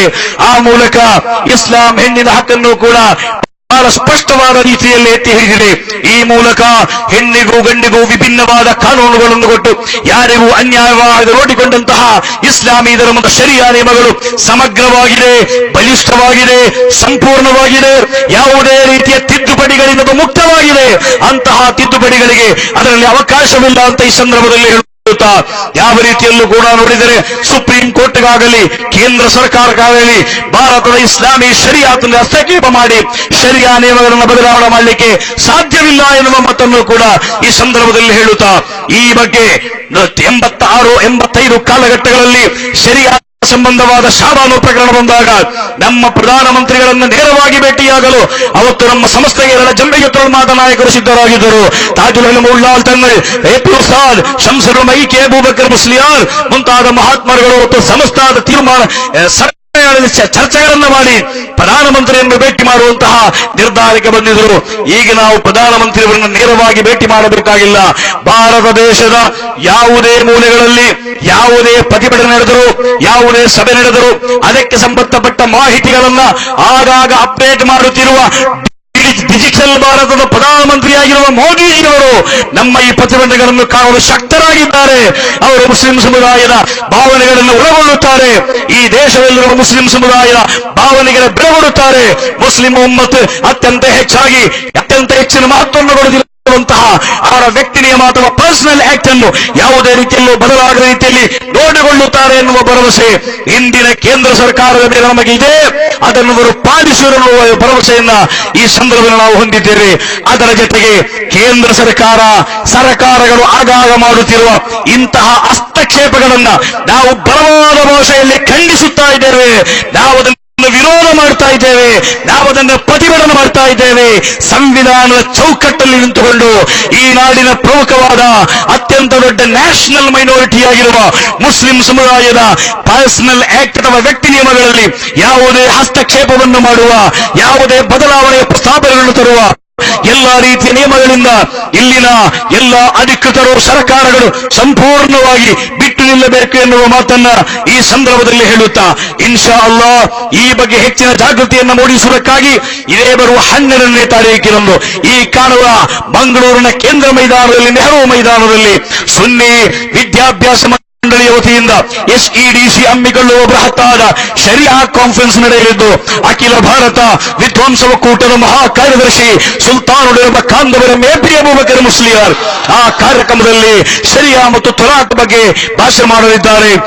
ಇನ್ಶಾ ಅಲ್ಲಾ ನಾಡಿದ್ದು 30ನೇ ತಾರೀಕು ಭಾನುವಾರ 2 ಗಂಟೆಗೆ ಮಂಗಳೂರಿನ ಟೌನ್ ಹಾಲ್ ನಲ್ಲಿ ಪುರಸಭೆಯಲ್ಲೂ ಕೂಡ ಆ ಬಗ್ಗೆ ಇನ್ಶಾ ಅಲ್ಲಾ ಬೃಹತ್ತಾದ ವಿಚಾರಗೋಷ್ಠಿ ನಡೆಯಲಿದ್ದು ಅಖಿಲ ಭಾರತ ಎಸ್ಎಸ್ಎಫ್ನ ಉಪಾಧ್ಯಕ್ಷ ಡಾಕ್ಟರ್ ಮೊಹಮ್ಮದ್ ಫಾರೂಕ್ ನঈಮಿ ಆ ಕಾರ್ಯಕ್ರಮದಲ್ಲಿ ಭಾಗವಹಿಸಲಿದ್ದಾರೆ. ನನ್ನ ಮಾತ್ರ ನಾನು ಮುಗಿಸ್ತಾ ಇದ್ದೇನೆ. ಕರ್ನಾಟಕ ರಾಜ್ಯದ ವಿವಿಧ ಸುನ್ನಿ ಸಂಘಟನೆಗಳು ಒಗ್ಗಟ್ಟಾಗಿ ಈ ಪ್ರತಿಭಟನಾ ಕಾರ್ಯಕ್ರಮವನ್ನು ಹಮ್ಮಿಕೊಂಡಿದೆ. ಈಗಾಗಲೇ ನಮ್ಮ ಮಿತ್ರ ಶಾಫಿ ಸಾಹೇಬರು ಹೇಳಿದಂತೆ ಈ ಒಂದು ಶರೀಯತಿಗೆ ಸಂಬಂಧ ವಿಚಾರಗಳಲ್ಲಿ ನಮ್ಮೊಂದಿಗೆ ತತ್ವಾದರ್ಶಗಳ ಭಿನ್ನಮತ ಇಲ್ಲ, ಸಾಂಘಿಕವಾದ ಭಿನ್ನಮತ ಹೊಂದಿರುವ ಸುನ್ನತ್ ಜಮಾತಿನ ಸಹೋದರ ಸಂಘಟನೆಯ ಜತೆಗೆ ಸೇರಿ ಇಲ್ಲೊಂದು ಪ್ರತಿಭಟನೆಯನ್ನು ಮಾಡುವ ಇರಾದೆಯನ್ನು ವ್ಯಕ್ತಪಡಿಸಿ ಅದರ ನಾಯಕರೊಂದಿಗೆ ನಾವು ಸಂಪರ್ಕ ಮಾಡಿದ್ದೆವು. ಕಾರಣಾಂತರಗಳಿಂದ ಈ ಸಂದರ್ಭದಲ್ಲಿ ಸಾಧ್ಯವಾಗಿಲ್ಲ. ಮುಂದಿನ ದಿನಗಳಲ್ಲಿ ಅವರು ಸಹಕಾರದ ಭರವಸೆಯನ್ನು ಕೊಟ್ಟಿದ್ದೇವೆ. ಇನ್ಶಾ ಅಲ್ಲಾ ತತ್ವಾದರ್ಶಗಳಲ್ಲಿ ಏಕರೂಪವಾಗಿರುವ ಎಲ್ಲ ಸಂಘಟನೆ ಜೊತೆ ಒಟ್ಟು ಸೇರಿಕೊಂಡು ನಾವು ಕಾರ್ಯಾಚರಿಸಲಿಕ್ಕೆ ಸಿದ್ಧರಿದ್ದೇವೆ ಎನ್ನುವ ಮಾತನ್ನು ಕೂಡ ಈ ಸಂದರ್ಭದಲ್ಲಿ ಹೇಳುತ್ತಾ, ಈ ಕಾರ್ಯಕ್ರಮದ ಮೂಲಕ ಈ ನಾಡಿನಲ್ಲಿರುವ ಯಾವುದೇ ಒಬ್ಬ ಮುಸ್ಲಿಮೇತರ ಬಂದು ಕೂಡ ನಮ್ಮನ್ನು ತಪ್ಪಾಗಿ ತಿಳಿಯಬಾರದು. ಯಾವುದೇ ಹಿಂದೂಗಳಾಗಲಿ ಕ್ರೈಸ್ತರಾಗಲಿ ಈ ನಾಡಿನಲ್ಲಿ ಯಾರೂ ಕೂಡ ಈ ಬಗ್ಗೆ ಯಾವುದೇ ರೀತಿಯಲ್ಲೂ ತಪ್ಪು ಮಾಹಿತಿಗಳು ಹೊಂದದೆ ಭಾರತ ದೇಶದ ಮುಸಲ್ಮಾನರು ನಮ್ಮ ಕಾಶಿಗಳು ಅಧಿಕೃತವಾಗಿ ಘೋಷಣೆ ಮಾಡಿದ ಹಾಗೆ ಈ ನಾಡಿನ ಮುಖ್ಯ ಪ್ರಧಾನಮಂತ್ರಿಗಳು ಮೊನ್ನೆ ಹೇಳಿದ ಹಾಗೆ ಭಾರತದ ಮುಸಲ್ಮಾನರು ಭಾರತಕ್ಕಾಗಿ ಜೀವಿಸಲು, ಭಾರತಕ್ಕಾಗಿ ಮರಣ ಹೊಂದಲು, ಸಾಯಲು ಕೂಡ ಸಿದ್ಧರಿದ್ದಾರೆ ಎನ್ನುವ ಮಾತನ್ನು ಈ ಸಂದರ್ಭದಲ್ಲಿ ಹೇಳುತ್ತಾ ಈ ಪವಿತ್ರವಾದ ಕಾರ್ಯಕ್ರಮದಲ್ಲಿ ಭಾಗವಹಿಸಿರುವ ಎಲ್ಲರನ್ನೂ ಕೂಡ ಈ ಸಂದರ್ಭದಲ್ಲಿ ಅಭಿನಂದಿಸುತ್ತಾ, ಸಾವಿರಾರು ವರ್ಷಗಳ ಉಜ್ವಲವಾದ ಪರಂಪರೆಯುಳ್ಳಂತಹ ನಮ್ಮ ನಾಡಿನ ಈ ಪರಂಪರೆ ಸದಾಕಾಲ ಮುಂದುವರಿಯಲಿ. ಹಿಂದೂಗಳು, ಮುಸಲ್ಮಾನರು, ಕ್ರೈಸ್ತರೆಲ್ಲರೂ ಕೂಡ ಏಕ ತಾಯಿಯ ಮಕ್ಕಳ ಹಾಗೆ ಮುಂದುವರಿಯುವಂತಹ ಒಂದು ಸನ್ನಿವೇಶ ಈ ನಾಡಲ್ಲಿ ಉಂಟಾಗ ಈ ನಾಡು ಎಲ್ಲಾ ಕಾಲಗಳಲ್ಲೂ ಕೂಡ ಕೋಮು ಸೌಹಾರ್ದತೆಗಳ ಸುಂದರವಾದ ಒಂದು ನಾಡಾಗಿ ಬೆಳಗಲಿ. ಮಸೀದಿಗಳ ಮಿನಾರೆಟ್ಟಿಗಳಿಂದ ಅಜಾನ್ಗಳ ಶಬ್ದಗಳು ಮೊಳಗುವಾಗ ಈಚೆ ಮಂದಿರಗಳ ಬಲಿವರ್ಧಕಗಳ ಮೂಲಕ ಸುಪ್ರಭಾತಗಳ ಶಬ್ದಗಳನ್ನು ಕೇಳುವಾಗ ಈ ನಾಡಿನ ಕ್ರಿಶ್ಚಿಯನ್ ಇಗರ್ಜಿಗಳಲ್ಲಿ ಏಕತೆಯ ಸಂದೇಶವು ಮೊಳಗುವಾಗ ಈ ನಾಡಿನ ಬುದ್ಧ ವಿಹಾರಗಳಲ್ಲಿ, ಜೈನ ಬಸದಿಗಳಲ್ಲಿ, ಯಹೂದ್ಯರ ಸಿನಗೋಗುಗಳಲ್ಲಿ, ಕ್ರಿಶ್ಚಿಯನ್ ಚರ್ಚ್ಗಳಲ್ಲಿ, ಹಿಂದೂ ಮಂದಿರಗಳಲ್ಲಿ, ಮುಸ್ಲಿಂ ಮಸೀದಿಗಳಲ್ಲಿ ಈ ನಾಡಿನ ಏಕತೆಗೆ, ಈ ನಾಡಿನ ಉತ್ಥಾನಕ್ಕೆ, ಈ ನಾಡಿನ ಅಭಿವೃದ್ಧಿಗೆ, ಈ ನಾಡಿನ ಸರ್ವ ರೀತಿಯ ಏಳಿಗೆಗೆ ಉಪಯೋಗವಾಗುವಂತಹ ಸಂದೇಶಗಳು ಸದಾಕಾಲ ಮೊಳಗುತ್ತಿರಲಿ. ಈ ನಾಡು ನಮ್ಮ ಪೂರ್ವಿಕ ಮಹಾತ್ಮರು ಕನಸುಗೊಂಡಂತಹ ಉಜ್ವಲವಾದ ಒಂದು ನಾಡಾಗಿ ಬೆಳಗಲಿ ಅಂತ ಈ ಸಂದರ್ಭದಲ್ಲಿ ಹೇಳುತ್ತಾ, ನಮ್ಮ ಈ ಕಾರ್ಯಕ್ರಮದ ಸಂದೇಶದ ಬಗ್ಗೆ ನಮ್ಮ ಮಾನ್ಯ ಪ್ರಧಾನಮಂತ್ರಿಗಳಿಗೆ ನಾವು ನೀಡುವಂತಹ ಮನವಿಯನ್ನ ಕರ್ನಾಟಕ ಜಂಇಯ್ಯತುಲ್ ಉಲಮಾದ ರಾಜ್ಯಾಧ್ಯಕ್ಷರು, ಕರ್ನಾಟಕದ 106 ಮೊಹಲ್ಲಾಗಳ ಕಾಜಿಗಳು ಆಗಿರುವ ಶೇಖುನಾ ಬೇಕಲ್ ಉಸ್ತಾದ್, ಕರ್ನಾಟಕದ ವಿವಿಧ ಮೊಹಲ್ಲಾಗಳ ಒಕ್ಕೂಟವಾದ ಮುಸ್ಲಿಂ ಜಮಾತ್ ಕೌನ್ಸಿಲ್ನ ಪ್ರಧಾನ ಕಾರ್ಯದರ್ಶಿ ಮೌಲಾನಾ ಅಬೂ ಸುಫಿಯಾನ್ ಮದನಿ, ಅದರ ಕಾರ್ಯದರ್ಶಿ ಮಿರಾನ್ ಸಾಹೇಬ್, ಮುಸ್ಲಿಂ ಜಮಾತ್ ಕೌನ್ಸಿಲ್ನ ಮಾನ್ಯರಾದ ರಶೀದ್ ಹಾಜಿ, ಅದೇ ರೀತಿ SSF ರಾಜ್ಯಾಧ್ಯಕ್ಷರಾದ ಶಾಫಿ ಶಾಹಿ, SYS ನಾಯಕರೆಲ್ಲರೂ ಸೇರಿ ಜಿಲ್ಲಾಧಿಕಾರಿಗಳ ಮೂಲಕ ಪ್ರಧಾನಮಂತ್ರಿಗಳಿಗೆ ಮನವಿಯನ್ನು ಕೊಟ್ಟಿದ್ದೇವೆ. ಆ ಮನವಿಯನ್ನ ಪ್ರಧಾನಮಂತ್ರಿಗಳು ಪುರಸ್ಕರಿಸಿ ಈ ನಾಡಿನಲ್ಲಿ ಭದ್ರವಾದ, ಸ್ವತಂತ್ರವಾದ, ನೆಮ್ಮದಿಯ ಬದುಕನ್ನು ಸಾಗಿಸಲಿಕ್ಕೆ ಮುಸ್ಲಿಂ ಅಲ್ಪಸಂಖ್ಯಾತರಿಗೆ ಅವಕಾಶವಿದೆ ಅಂತ ಈ ಸಂದರ್ಭದಲ್ಲಿ ನಾನು ನನ್ನ ಮಾತಿನ ಮೂಲಕ ಪ್ರತ್ಯಾಶೆಯನ್ನು ನಾನು ಈ ಸಂದರ್ಭದಲ್ಲಿ ಪ್ರಕಟಿಸುತ್ತಾ ಮಾತಿಗೆ ವಿರಾಮ. ನನ್ನ ಭಾಷಣವನ್ನು ಆಲಿಸಿ ಸಹಕರಿಸಿದ ಎಲ್ಲ ಸಹೋದರಿಗೂ ಕೂಡ ಈ ಸಂದರ್ಭದಲ್ಲಿ ಕೃತಜ್ಞತೆಯನ್ನು ಸಲ್ಲಿಸುತ್ತಾ, ಪೊಲೀಸ್ ಅಧಿಕಾರಿಗಳಿಗೆ, ಸಂರಕ್ಷಣೆಯನ್ನು ಕೊಟ್ಟವರಿಗೆ, ಈ ವಾರ್ತೆಯನ್ನು ಮಾಡಲಿಕ್ಕಾಗಿ ಬಂದ ಪತ್ರಿಕಾಕರ್ತರಿಗೆ, ಛಾಯಾಗ್ರಾಹಕರಿಗೆ, ಸಹಕಾರ ಮಾಡಿದ ಈ ಪ್ರದೇಶದ ಎಲ್ಲ ಸಹೋದರಿಗೂ ಕೂಡ ಜಾತಿ ಮತ ಪಥಗಳಿಗೆ ಅತೀತವಾಗಿ ಮಾನವತೆಯ ಅತ್ಯಂತ ಶ್ರೇಷ್ಠವಾದ ಅಭಿವಾದ್ಯಗಳನ್ನು ಸಲ್ಲಿಸುತ್ತಾ ನನ್ನ ಮಾತಿಗೆ ವಿರಾಮ. ವಾಖಿರು ದಅವಾನಾ ಅಲ್ಹಮ್ದುಲಿಲ್ಲಾಹಿ ರಬ್ಬಿಲ್ ಆಲಮೀನ್. ಜೈ ಭಾರತ್, ಜೈ ಜಗತ್. ಕೃತಜ್ಞತೆಗಳು. ಇದೀಗ ಕೊನೆಯದಾಗಿ ಸಂದೇಶವನ್ನು ಭಾಷಣವನ್ನು ಮಾಡಲಿಕ್ಕಿದ್ದಾರೆ SSF ಮುಖವಾಣಿಯಾಗಿರುವ ಇಶಾರಾ ಪತ್ರಿಕೆಯ ಕಾರ್ಯನಿರ್ವಾಹಕ ಸಂಪಾದಕರಾಗಿರುವ ಅಬ್ದುಲ್ ಹಮೀದ್ ವಜ್ಪೆ. ಯಾರು ಕೂಡ ತೆರಳಬಾರದು, ಕೆಲವೇ ನಿಮಿಷಗಳಲ್ಲಿ ನಮ್ಮ ಕಾರ್ಯಕ್ರಮ ಕೊನೆಗೊಳ್ಳುತ್ತದೆ. ಅಸ್ಸಲಾಮು ಅಲೈಕುಂ. ಶರೀಯತ್ ನಿಯಮಗಳಲ್ಲಿ ಸರ್ಕಾರದ ಹಸ್ತಕ್ಷೇಪವನ್ನು ಖಂಡಿಸಿ ದೇಶಾದ್ಯಂತ ಮುಸ್ಲಿಮರು ನಡೆಸುತ್ತಿರುವಂತಹ ಹೋರಾಟಕ್ಕೆ ಬೆಂಬಲ ಸೂಚಿಸಿ ಮತ್ತು ಕೇಂದ್ರ ಸರ್ಕಾರದ ಹಸ್ತಕ್ಷೇಪವನ್ನು ವಿರೋಧಿಸಿ ನಾವಿಲ್ಲೀಗ ಪ್ರತಿಭಟನೆಯನ್ನು ನಡೆಸ್ತಾ ಇದ್ದೇವೆ. ಒಂದು ವಿಷಯದಲ್ಲಿ ಕೇಂದ್ರ ಸರ್ಕಾರವನ್ನು ನಾವು ಅಭಿನಂದಿಸಲೇಬೇಕು. ಯಾಕೆಂತ ಹೇಳಿದ್ರೆ, ಯಾವಾಗೆಲ್ಲ ಈ ದೇಶದಲ್ಲಿ ಸಮಾನ ನಾಗರಿಕತೆಯ ವಿಷಯ ಬರುತ್ತದೋ ಆವಾಗೆಲ್ಲ ಈ ದೇಶದ ಮುಸಲ್ಮಾನರು ಒಂದು ಅದ್ಭುತವಾದ ಒಂದು ಐಕ್ಯವನ್ನು ಇಲ್ಲಿ ಪ್ರದರ್ಶಿಸುತ್ತಾ ಬಂದಿದ್ದಾರೆ.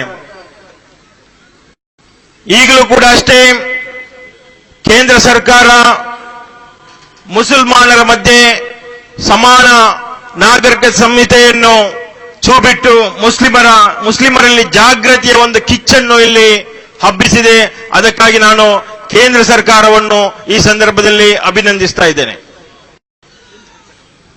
ನಮಗೆಲ್ಲರಿಗೂ ಗೊತ್ತಿದೆ, ಕೇಂದ್ರದ ಲಾ ಕಮಿಷನ್ 16 ಪ್ರಶ್ನೆಗಳ ಒಂದು ಪ್ರಶ್ನಾವಳಿಯನ್ನು ನಮಗೆ ಇಲ್ಲಿ ಕೊಟ್ಟಿದೆ, ದೇಶದಲ್ಲಿ ವಿತರಣೆ ಮಾಡ್ತಾ ಇದೆ. ಸಮಾನ ನಾಗರಿಕತೆ ಸಂಹಿತೆಯ ಬಗ್ಗೆ 16 ಪ್ರಶ್ನೆಗಳಿರುವಂತಹ ಪ್ರಶ್ನಾವಳಿ. ಈ 16 ಪ್ರಶ್ನೆಗಳಲ್ಲಿ 11 ಪ್ರಶ್ನೆಗಳಿಗೆ ಉತ್ತರ ಹೇಗೆ ಕೊಡಬೇಕು ಅಂತ ಹೇಳಿದ್ರೆ, ಹಾ ಯಾ ನಾ, ಎಸ್ ಆರ್ ನೋ, ಹೌದು ಅಥವಾ ಇಲ್ಲ. ಸಮಾನ ನಾಗರಿಕ ಸಂಹಿತೆ ಇಲ್ಲಿ ಅಗತ್ಯವಿದೆಯಾ? S or no. ಸಮಾನ ನಾಗರಿಕ ಸಂಹಿತೆಯಿಂದ ಜೆಂಡರ್ ಈಕ್ವಾಲಿಟಿ ಇಲ್ಲಿ ಬರುತ್ತದಾ? Yes or no. ಅಂದರೆ ಒಂದು ಗಂಭೀರವಾದ ವಿಷಯದ ಬಗ್ಗೆ ಕೇವಲ ಎಸ್ ಆರ್ ನೋ ಉತ್ತರದ ಮೂಲಕ ರಾಷ್ಟ್ರದ ಪ್ರಜೆಗಳ ಅಭಿಪ್ರಾಯವನ್ನು ಸಂಗ್ರಹಿಸುವಂತಹ ಒಂದು ಅತ್ಯಂತ ಕಳಪೆ ಮಟ್ಟದ ಒಂದು ವಿಚಾರವನ್ನು ಇವತ್ತು ಕೇಂದ್ರ ಸರ್ಕಾರ ಪ್ರದರ್ಶಿಸ್ತಾ ಇದೆ. ನಮ್ಗೊತ್ತಿದೆ, ಒಂದು ಚಿಕ್ಕ ಮನೆ ಕಟ್ಟುವಾಗಲೂ ಕೂಡ ಮನೆ ಯಜಮಾನನ ಬಳಿ ಒಂದು ಬ್ಲೂ ಪ್ರಿಂಟ್ ಅಂತ ಇರುತ್ತೆ, ಒಂದು ಕರಡು ಪ್ರತಿ ಅಂತ ಇರುತ್ತೆ. ಆ ಕರಡು ಪ್ರತಿಯನ್ನು ಪ್ರಜ್ಞಾವಂತರ ಮುಂದೆ ತೋರಿಸಿ ಅಭಿಪ್ರಾಯವನ್ನು ಪಡೆಯಲಾಗ್ತದೆ. ಆದರೆ ಕೇಂದ್ರ ಸರ್ಕಾರ ಇಂಥ ಒಂದು ಗಂಭೀರ ವಿಷಯದ ಬಗ್ಗೆ ಜನರ ಅಭಿಪ್ರಾಯವನ್ನು ಸಂಗ್ರಹಿಸುವಾಗ ಒಂದು ಕರಡು ಪ್ರತಿ ಇಲ್ಲದೆ, ಒಂದು ಬ್ಲೂ ಪ್ರಿಂಟ್ ಇಲ್ಲದೆ, ಕೇವಲ ಎಸ್ ಆರ್ ನೋ ಉತ್ತರ ಮೂಲಕ ಅಭಿಪ್ರಾಯ ಪಡೆಯಲು ಹೊರಟಿದೆ ಅಂತ ಹೇಳಿದ್ರೆ ನಮ್ಗೆಲ್ಲರಿಗೂ ಸ್ಪಷ್ಟವಾಗ್ತಾ ಇದೆ, ಈ ಸಮಾನ ನಾಗರಿಕ ಸಂಹಿತೆ ಹಿಂದೆ ಒಂದು ದೊಡ್ಡದಾದ ಒಂದು ಹಿಡನ್ ಅಜೆಂಡಾ ಇದ್ದೇ ಇದೆ. ಒಂದು ಬ್ಲೂ ಪ್ರಿಂಟ್ ಇಲ್ಲದೆ, ಒಂದು ಡ್ರಾಫ್ಟ್ ಇಲ್ಲದೆ ಅಭಿಪ್ರಾಯವನ್ನು ಸಂಗ್ರಹಿಸ್ತಾ ಇದೆ. ಒಂದು ಗಂಭೀರ ವಿಷಯದ ಬಗ್ಗೆ ನಮ್ಮ ವಿತ್ತ ಸಚಿವರಾದಂತಹ ಅರುಣ್ ಜೇಟ್ಲಿ ಅವರು ಹೇಳಿದ್ರು, ಒಂದು ಮಾಧ್ಯಮ ಸಂದರ್ಶನದಲ್ಲಿ ಅವರು ಹೇಳಿದ್ರು,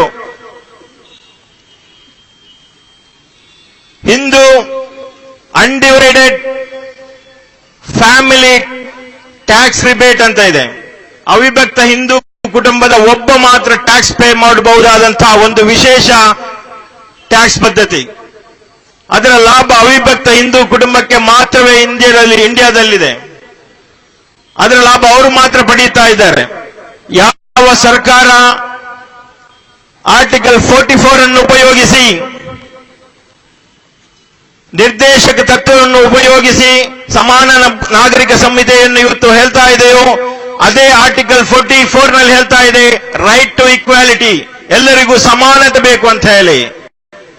Hindu undivided family tax rebate ಅದು ಕೇವಲ ಹಿಂದೂ ಅವಿಭಕ್ತ ಕುಟುಂಬಕ್ಕೆ ಮಾತ್ರವೇ ಸೀಮಿತವಾದಂತಹ ಒಂದು ಹಕ್ಕು. ಅರುಣ್ ಜೇಟ್ಲಿ ಅವರು ಹೇಳ್ತಾರೆ, ಸಮಾನ ನಾಗರಿಕ ಸಂಹಿತೆ ಜಾರಿ ಬಂದರೂ ಕೂಡ ಅದನ್ನು ನಾವು ತಿದ್ದುವುದಿಲ್ಲ, ಅದು ಹಾಗೆಯೇ ಬಾಕಿ ಆಗ್ತದೆ ಅಂತ ಹೇಳಿದೆ. If uniform civil code comes into existence, Hindu undivided family tax rebate will not change. ಇದು ಅರುಣ್ ಜೇಟ್ಲಿ ಅವರು ರಾಷ್ಟ್ರೀಯ ಚಾನೆಲ್ ಒಂದರಲ್ಲಿ ಹೇಳಿದಂತಹ ಮಾತು. ಅಂದರೆ ಇಲ್ಲಿ ಸಮಾನ ನಾಗರಿಕ ಸಂಹಿತೆ ಬಂದರೂ ಕೂಡ ಇಲ್ಲಿ ಸಮಾನತೆ ಎಂಬುದು ಇಲ್ಲಿ ಬಾಕಿ ಆಗ್ತದೆ ಅಂತ ಹೇಳಿ ಕೇಂದ್ರದ ಸಚಿವರೊಬ್ಬರು ಬಹಳ ರಾಜಾರೋಷವಾಗಿ ಹೇಳ್ತಾ ಇದ್ದಾರೆ. ನಮ್ಮ ಪ್ರಧಾನಮಂತ್ರಿ ನರೇಂದ್ರ ಮೋದಿ ಅವರು ಹೇಳಿದ್ರು, ನಾವು ಸಮಾನ ನಾಗರಿಕ ಸಂಹಿತೆಯ ಮೂಲಕ ಮುಸ್ಲಿಂ ಮಹಿಳೆಯರ ರಕ್ಷಣೆಯ ಜವಾಬ್ದಾರಿ ಅದರ ಬಗ್ಗೆ ಬದ್ಧತೆ ಹೊಂದಿದ್ದೇವೆ ಅಂತ ಹೇಳಿ 2011ರ ಸೆನ್ಸಿಂಗ್ ರಿಪೋರ್ಟ್, ಜನಗಣತಿಯ ರಿಪೋರ್ಟ್ ಪ್ರಕಾರ ಈ ದೇಶದಲ್ಲಿ 12 ಮಿಲಿಯನ್ ಯುವತಿಯರು 12 ವರ್ಷ ಪ್ರಾಯದ ಒಳಗಿನ ಹೆಣ್ಣು ಮಕ್ಕಳ ಮದುವೆಯಾಗಿದೆ. 2011ರ ಸೆನ್ಸಿಂಗ್ ರಿಪೋರ್ಟ್ 12 ಮಿಲಿಯನ್ 10 ವರ್ಷದ ಪ್ರಾಯದ ಒಳಗಿನ 12 ಮಿಲಿಯನ್ ಹುಡುಗಿಯರ ಮದುವೆಯಾಗಿದೆ. 12 ಮಿಲಿಯನ್ ಅಂದ್ರೆ 1,20,00,000. ಅದರಲ್ಲಿ 84% ಹಿಂದೂ ಹುಡುಗಿಯರಾಗಿದ್ದಾರೆ ಮದುವೆ ಆಗಿದ್ದು. ಮಾನ್ಯ ಪ್ರಧಾನಮಂತ್ರಿಯವರೊಂದಿಗೆ ನಾವು ಕೇಳ್ತಾ ಇದ್ದೇವೆ, ನೀವು ಯಾವ ನಾಗರಿಕ ಸಂಹಿತೆ ಮೂಲಕ ಇವರನ್ನು ರಕ್ಷಿಸಲು ಹೊರಡ್ತೀರಿ ಅಂತ ಹೇಳಿ. ಈ ರಾಷ್ಟ್ರದಲ್ಲಿ ಇನ್ನೂ ಕೂಡ ಇದೆ ಈಕ್ವಾಲಿಟಿಗೆ ವಿರುದ್ಧವಾಗಿ.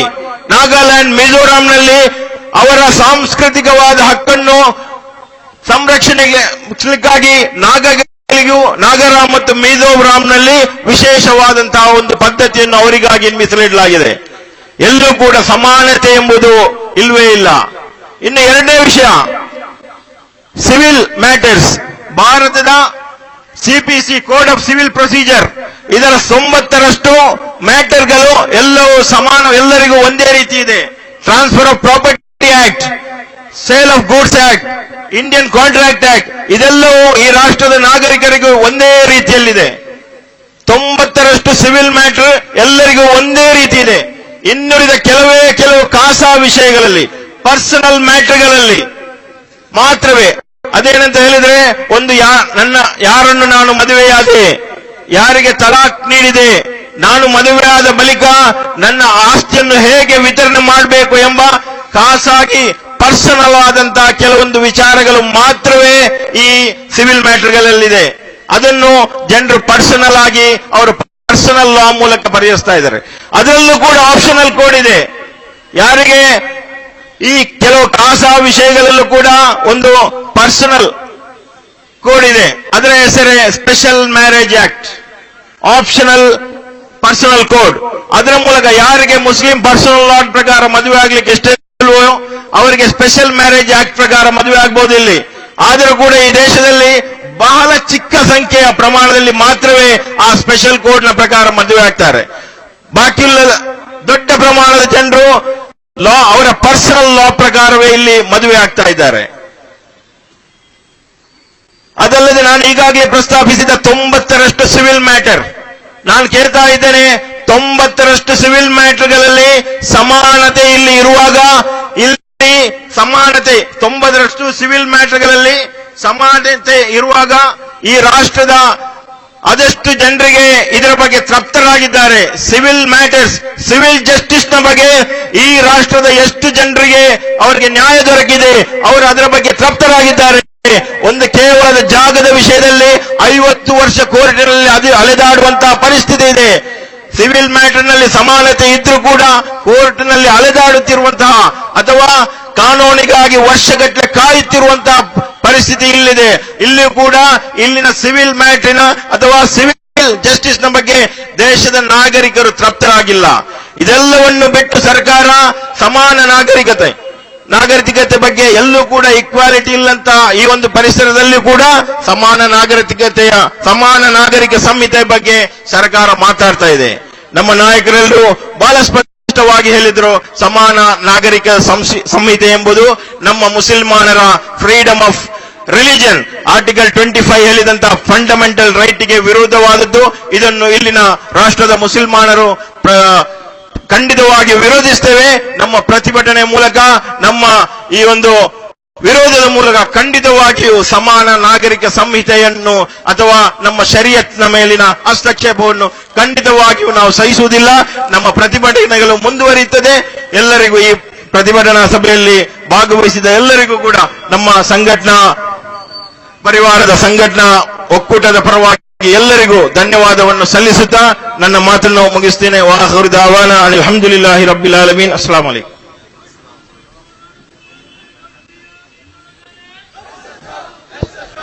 ಭಾಗವಹಿಸಿದ ಎಲ್ಲ ನಾಯಕರಿಗೂ ಕೃತಜ್ಞತೆಯನ್ನು ಸಮರ್ಪಣೆ ಮಾಡಲಿಕ್ಕೆ ಈ ಕಾರ್ಯಕ್ರಮದ ಸಂಯೋಜಕರಾಗಿರುವ ಅಶ್ರಫ್ ಕಿನಾರ ನಮ್ಮ ಮುಂದೆ ಬರಲಿಕ್ಕಿದ್ದಾರೆ. ಇದರ ಮುಂದುವರಿದ ಭಾಗ ಎಂಬಂತೆ ಅಖಿಲ ಭಾರತ ಸುನ್ನಿ ವಿದ್ವಾಂಸರ ಪ್ರಧಾನ ಕಾರ್ಯದರ್ಶಿಗಳಾಗಿರುವ ಸುಲ್ತಾನುಲ್ ಉಲಮಾ ಎಪಿ ಅಬೂಬಕರ್ ಮುಸ್ಲಿಯಾರ್ ಭಾಗವಹಿಸುವ ಐತಿಹಾಸಿಕವಾದ ಶರಿಯತ್ ಸಮ್ಮೇಳನ ಎಸ್ಸಿಡಿಸಿಯ ಕ್ರಿಸ್ಟಲ್ ಜುಬ್ಲಿ ಕಾನ್ಫರೆನ್ಸ್ನೊಂದಿಗೆ ಇದೇ ಬರುವ ನವೆಂಬರ್ 12ರಂದು ಮಂಗಳೂರಿನ ನೆಹರು ಮೈದಾನದಲ್ಲಿ ಜರುಗುವಾಗ ಆ ಮಹಾ ಸಂಭ್ರಮಕ್ಕೆ ನಿಮ್ಮೆಲ್ಲರನ್ನು ನಾವು ಎಸ್ಸಿಡಿಸಿಯ ಕ್ರಿಸ್ಟಲ್ ಜುಬ್ಲಿಯ ಪರವಾಗಿ ಆಹ್ವಾನಿಸ್ತಾ ಇದ್ದೇವೆ. ಅಸ್ಸಲಾಮು ಅಲೈಕುಂ. ಇದೀಗಾಗಲೇ ದಕ್ಷಿಣ ಕನ್ನಡ ಸುನ್ನಿ ಸಂಘಟನೆಗಳ ಒಕ್ಕೂಟದ ಮೂಲಕ ಬೃಹತ್ತಾದ ಒಂದು ಪ್ರತಿಭಟನೆಯನ್ನು ನಾವಿಲ್ಲಿ ಹಮ್ಮಿಕೊಂಡಿದ್ದೆವು. ಈ ದಿನ ನಮ್ಮ ಈ ಕಾರ್ಯಕ್ರಮಕ್ಕೆ ದುಆದ ಮೂಲಕ ಚಾಲನೆ ಕೊಟ್ಟು ನಮ್ಮನ್ನು ಆಶೀರ್ವದಿಸಿದ ನಮ್ಮ ದಕ್ಷಿಣ ಕನ್ನಡ ಜಿಲ್ಲಾ ಸಂಯುಕ್ತ ಕಾಜಿ ಬಹುವನ್ಯರಾದ ಸೈಯದ್ ಫಜಲ್ ಕೋಯಮ ತಂಗಲ್ ಕೂರತ್, ಅದೇ ತರ ಹಾಸನ, ಉಡುಪಿ, ಚಿಕ್ಕಮಗಳೂರು ಜಿಲ್ಲೆಯ ಸಂಯುಕ್ತ ಕಾಜಿ ಬೇಕಲ್ ಇಬ್ರಾಹಿಂ ಮುಸ್ಲಿಯಾರ್, ಅದೇ ತರ ನಮಗೆ ಇವತ್ತು ಮುಖ್ಯ ಪ್ರಭಾಷಣಕಾರರಾಗಿ ಭಾಷಣವನ್ನು ನೀಡಿದಂತಹ ಎಸ್ಎಸ್ಎಫ್ ರಾಜ್ಯಾಧ್ಯಕ್ಷರಾದಂತಹ ಬಹುವನ್ಯರಾದ ಸಾಫಿ ಸೈದಿ, ಎಸ್ವೈಎಸ್ ರಾಜ್ಯ ಕಾರ್ಯದರ್ಶಿ ಜೈನಿ ಕಾಮಿಲ್ ಸಕಾಫಿ, ಎಸ್ವೈಎಸ್ ರಾಜ್ಯಾಧ್ಯಕ್ಷ ಕೆಪಿ ಹುಸೈನ್ ಸೈದಿ ಮುಂತಾದ ಹಲವು ನಾಯಕರುಗಳು ನಮ್ಮೊಂದಿಗೆ ಈ ಪ್ರತಿಭಟನೆಯಲ್ಲಿ ಭಾಗವಹಿಸಿದ್ದಾರೆ. ಅದಲ್ಲದೆ ಈ ಒಂದು ಕಾರ್ಯಕ್ರಮಕ್ಕೆ ನಮ್ಮ ಖಾಲಿ ವಾಟ್ಸಪ್ ಹಾಗೂ ಇತರ ಪೇಪರ್ ಮೂಲಕ ಈ ಕಾರ್ಯಕ್ರಮಕ್ಕೆ ಆಗಮಿಸಿ ನಮ್ಮೊಂದಿಗೆ ಸಹಕರಿಸಿದಂತಹ ಎಲ್ಲ ನಮ್ಮ ಸಂಘಟನೆಯ ಸದಸ್ಯರು, ಹಿತೈಷಿಗಳಿಗೂ, ನಮ್ಮೊಂದಿಗೆ ಸಹಕರಿಸಿದ ಪೊಲೀಸ್ ಇಲಾಖೆ ಅಧಿಕಾರಿಗಳಿಗೂ, ಪತ್ರ ಮಾಧ್ಯಮ ಬಳಗದವರಿಗೂ, ಟಿವಿ ಚಾನೆಲ್ಗಳಿಗೂ ಎಲ್ಲರಿಗೂ ಒಂದೇ ವಾಕ್ಯದಲ್ಲಿ ಧನ್ಯವಾದವನ್ನು ಹೇಳುತ್ತಾ ನಮ್ಮ ಈ ಕಾರ್ಯಕ್ರಮವನ್ನು 3 ಸಲಾತಿನೊಂದಿಗೆ ಕೊನೆಗೊಳಿಸ್ತಾ ಇದ್ದೇವೆ. ಸಲ್ಲಲ್ಲಾಹು ಅಲಾ ಮುಹಮ್ಮದ್ ಸಲ್ಲಲ್ಲಾಹು ಅಲೈಹಿ ವಸಲ್ಲಂ, ಸಲ್ಲಲ್ಲಾಹು ಅಲಾ ಮುಹಮ್ಮದ್ ಸಲ್ಲಲ್ಲಾಹು ಅಲೈಹಿ ವಸಲ್ಲಂ, ಅಲ್ಲಾಹುಮ್ಮ ಸಲ್ಲಿ ಅಲಾ ಸಯ್ಯಿದಿನಾ ಮುಹಮ್ಮದ್ ಯಾ ರಬ್ಬಿ ಸಲ್ಲಿ ಅಲೈಹಿ ವಸಲ್ಲಂ. ಅಸ್ಸಲಾಮು ಅಲೈಕುಂ.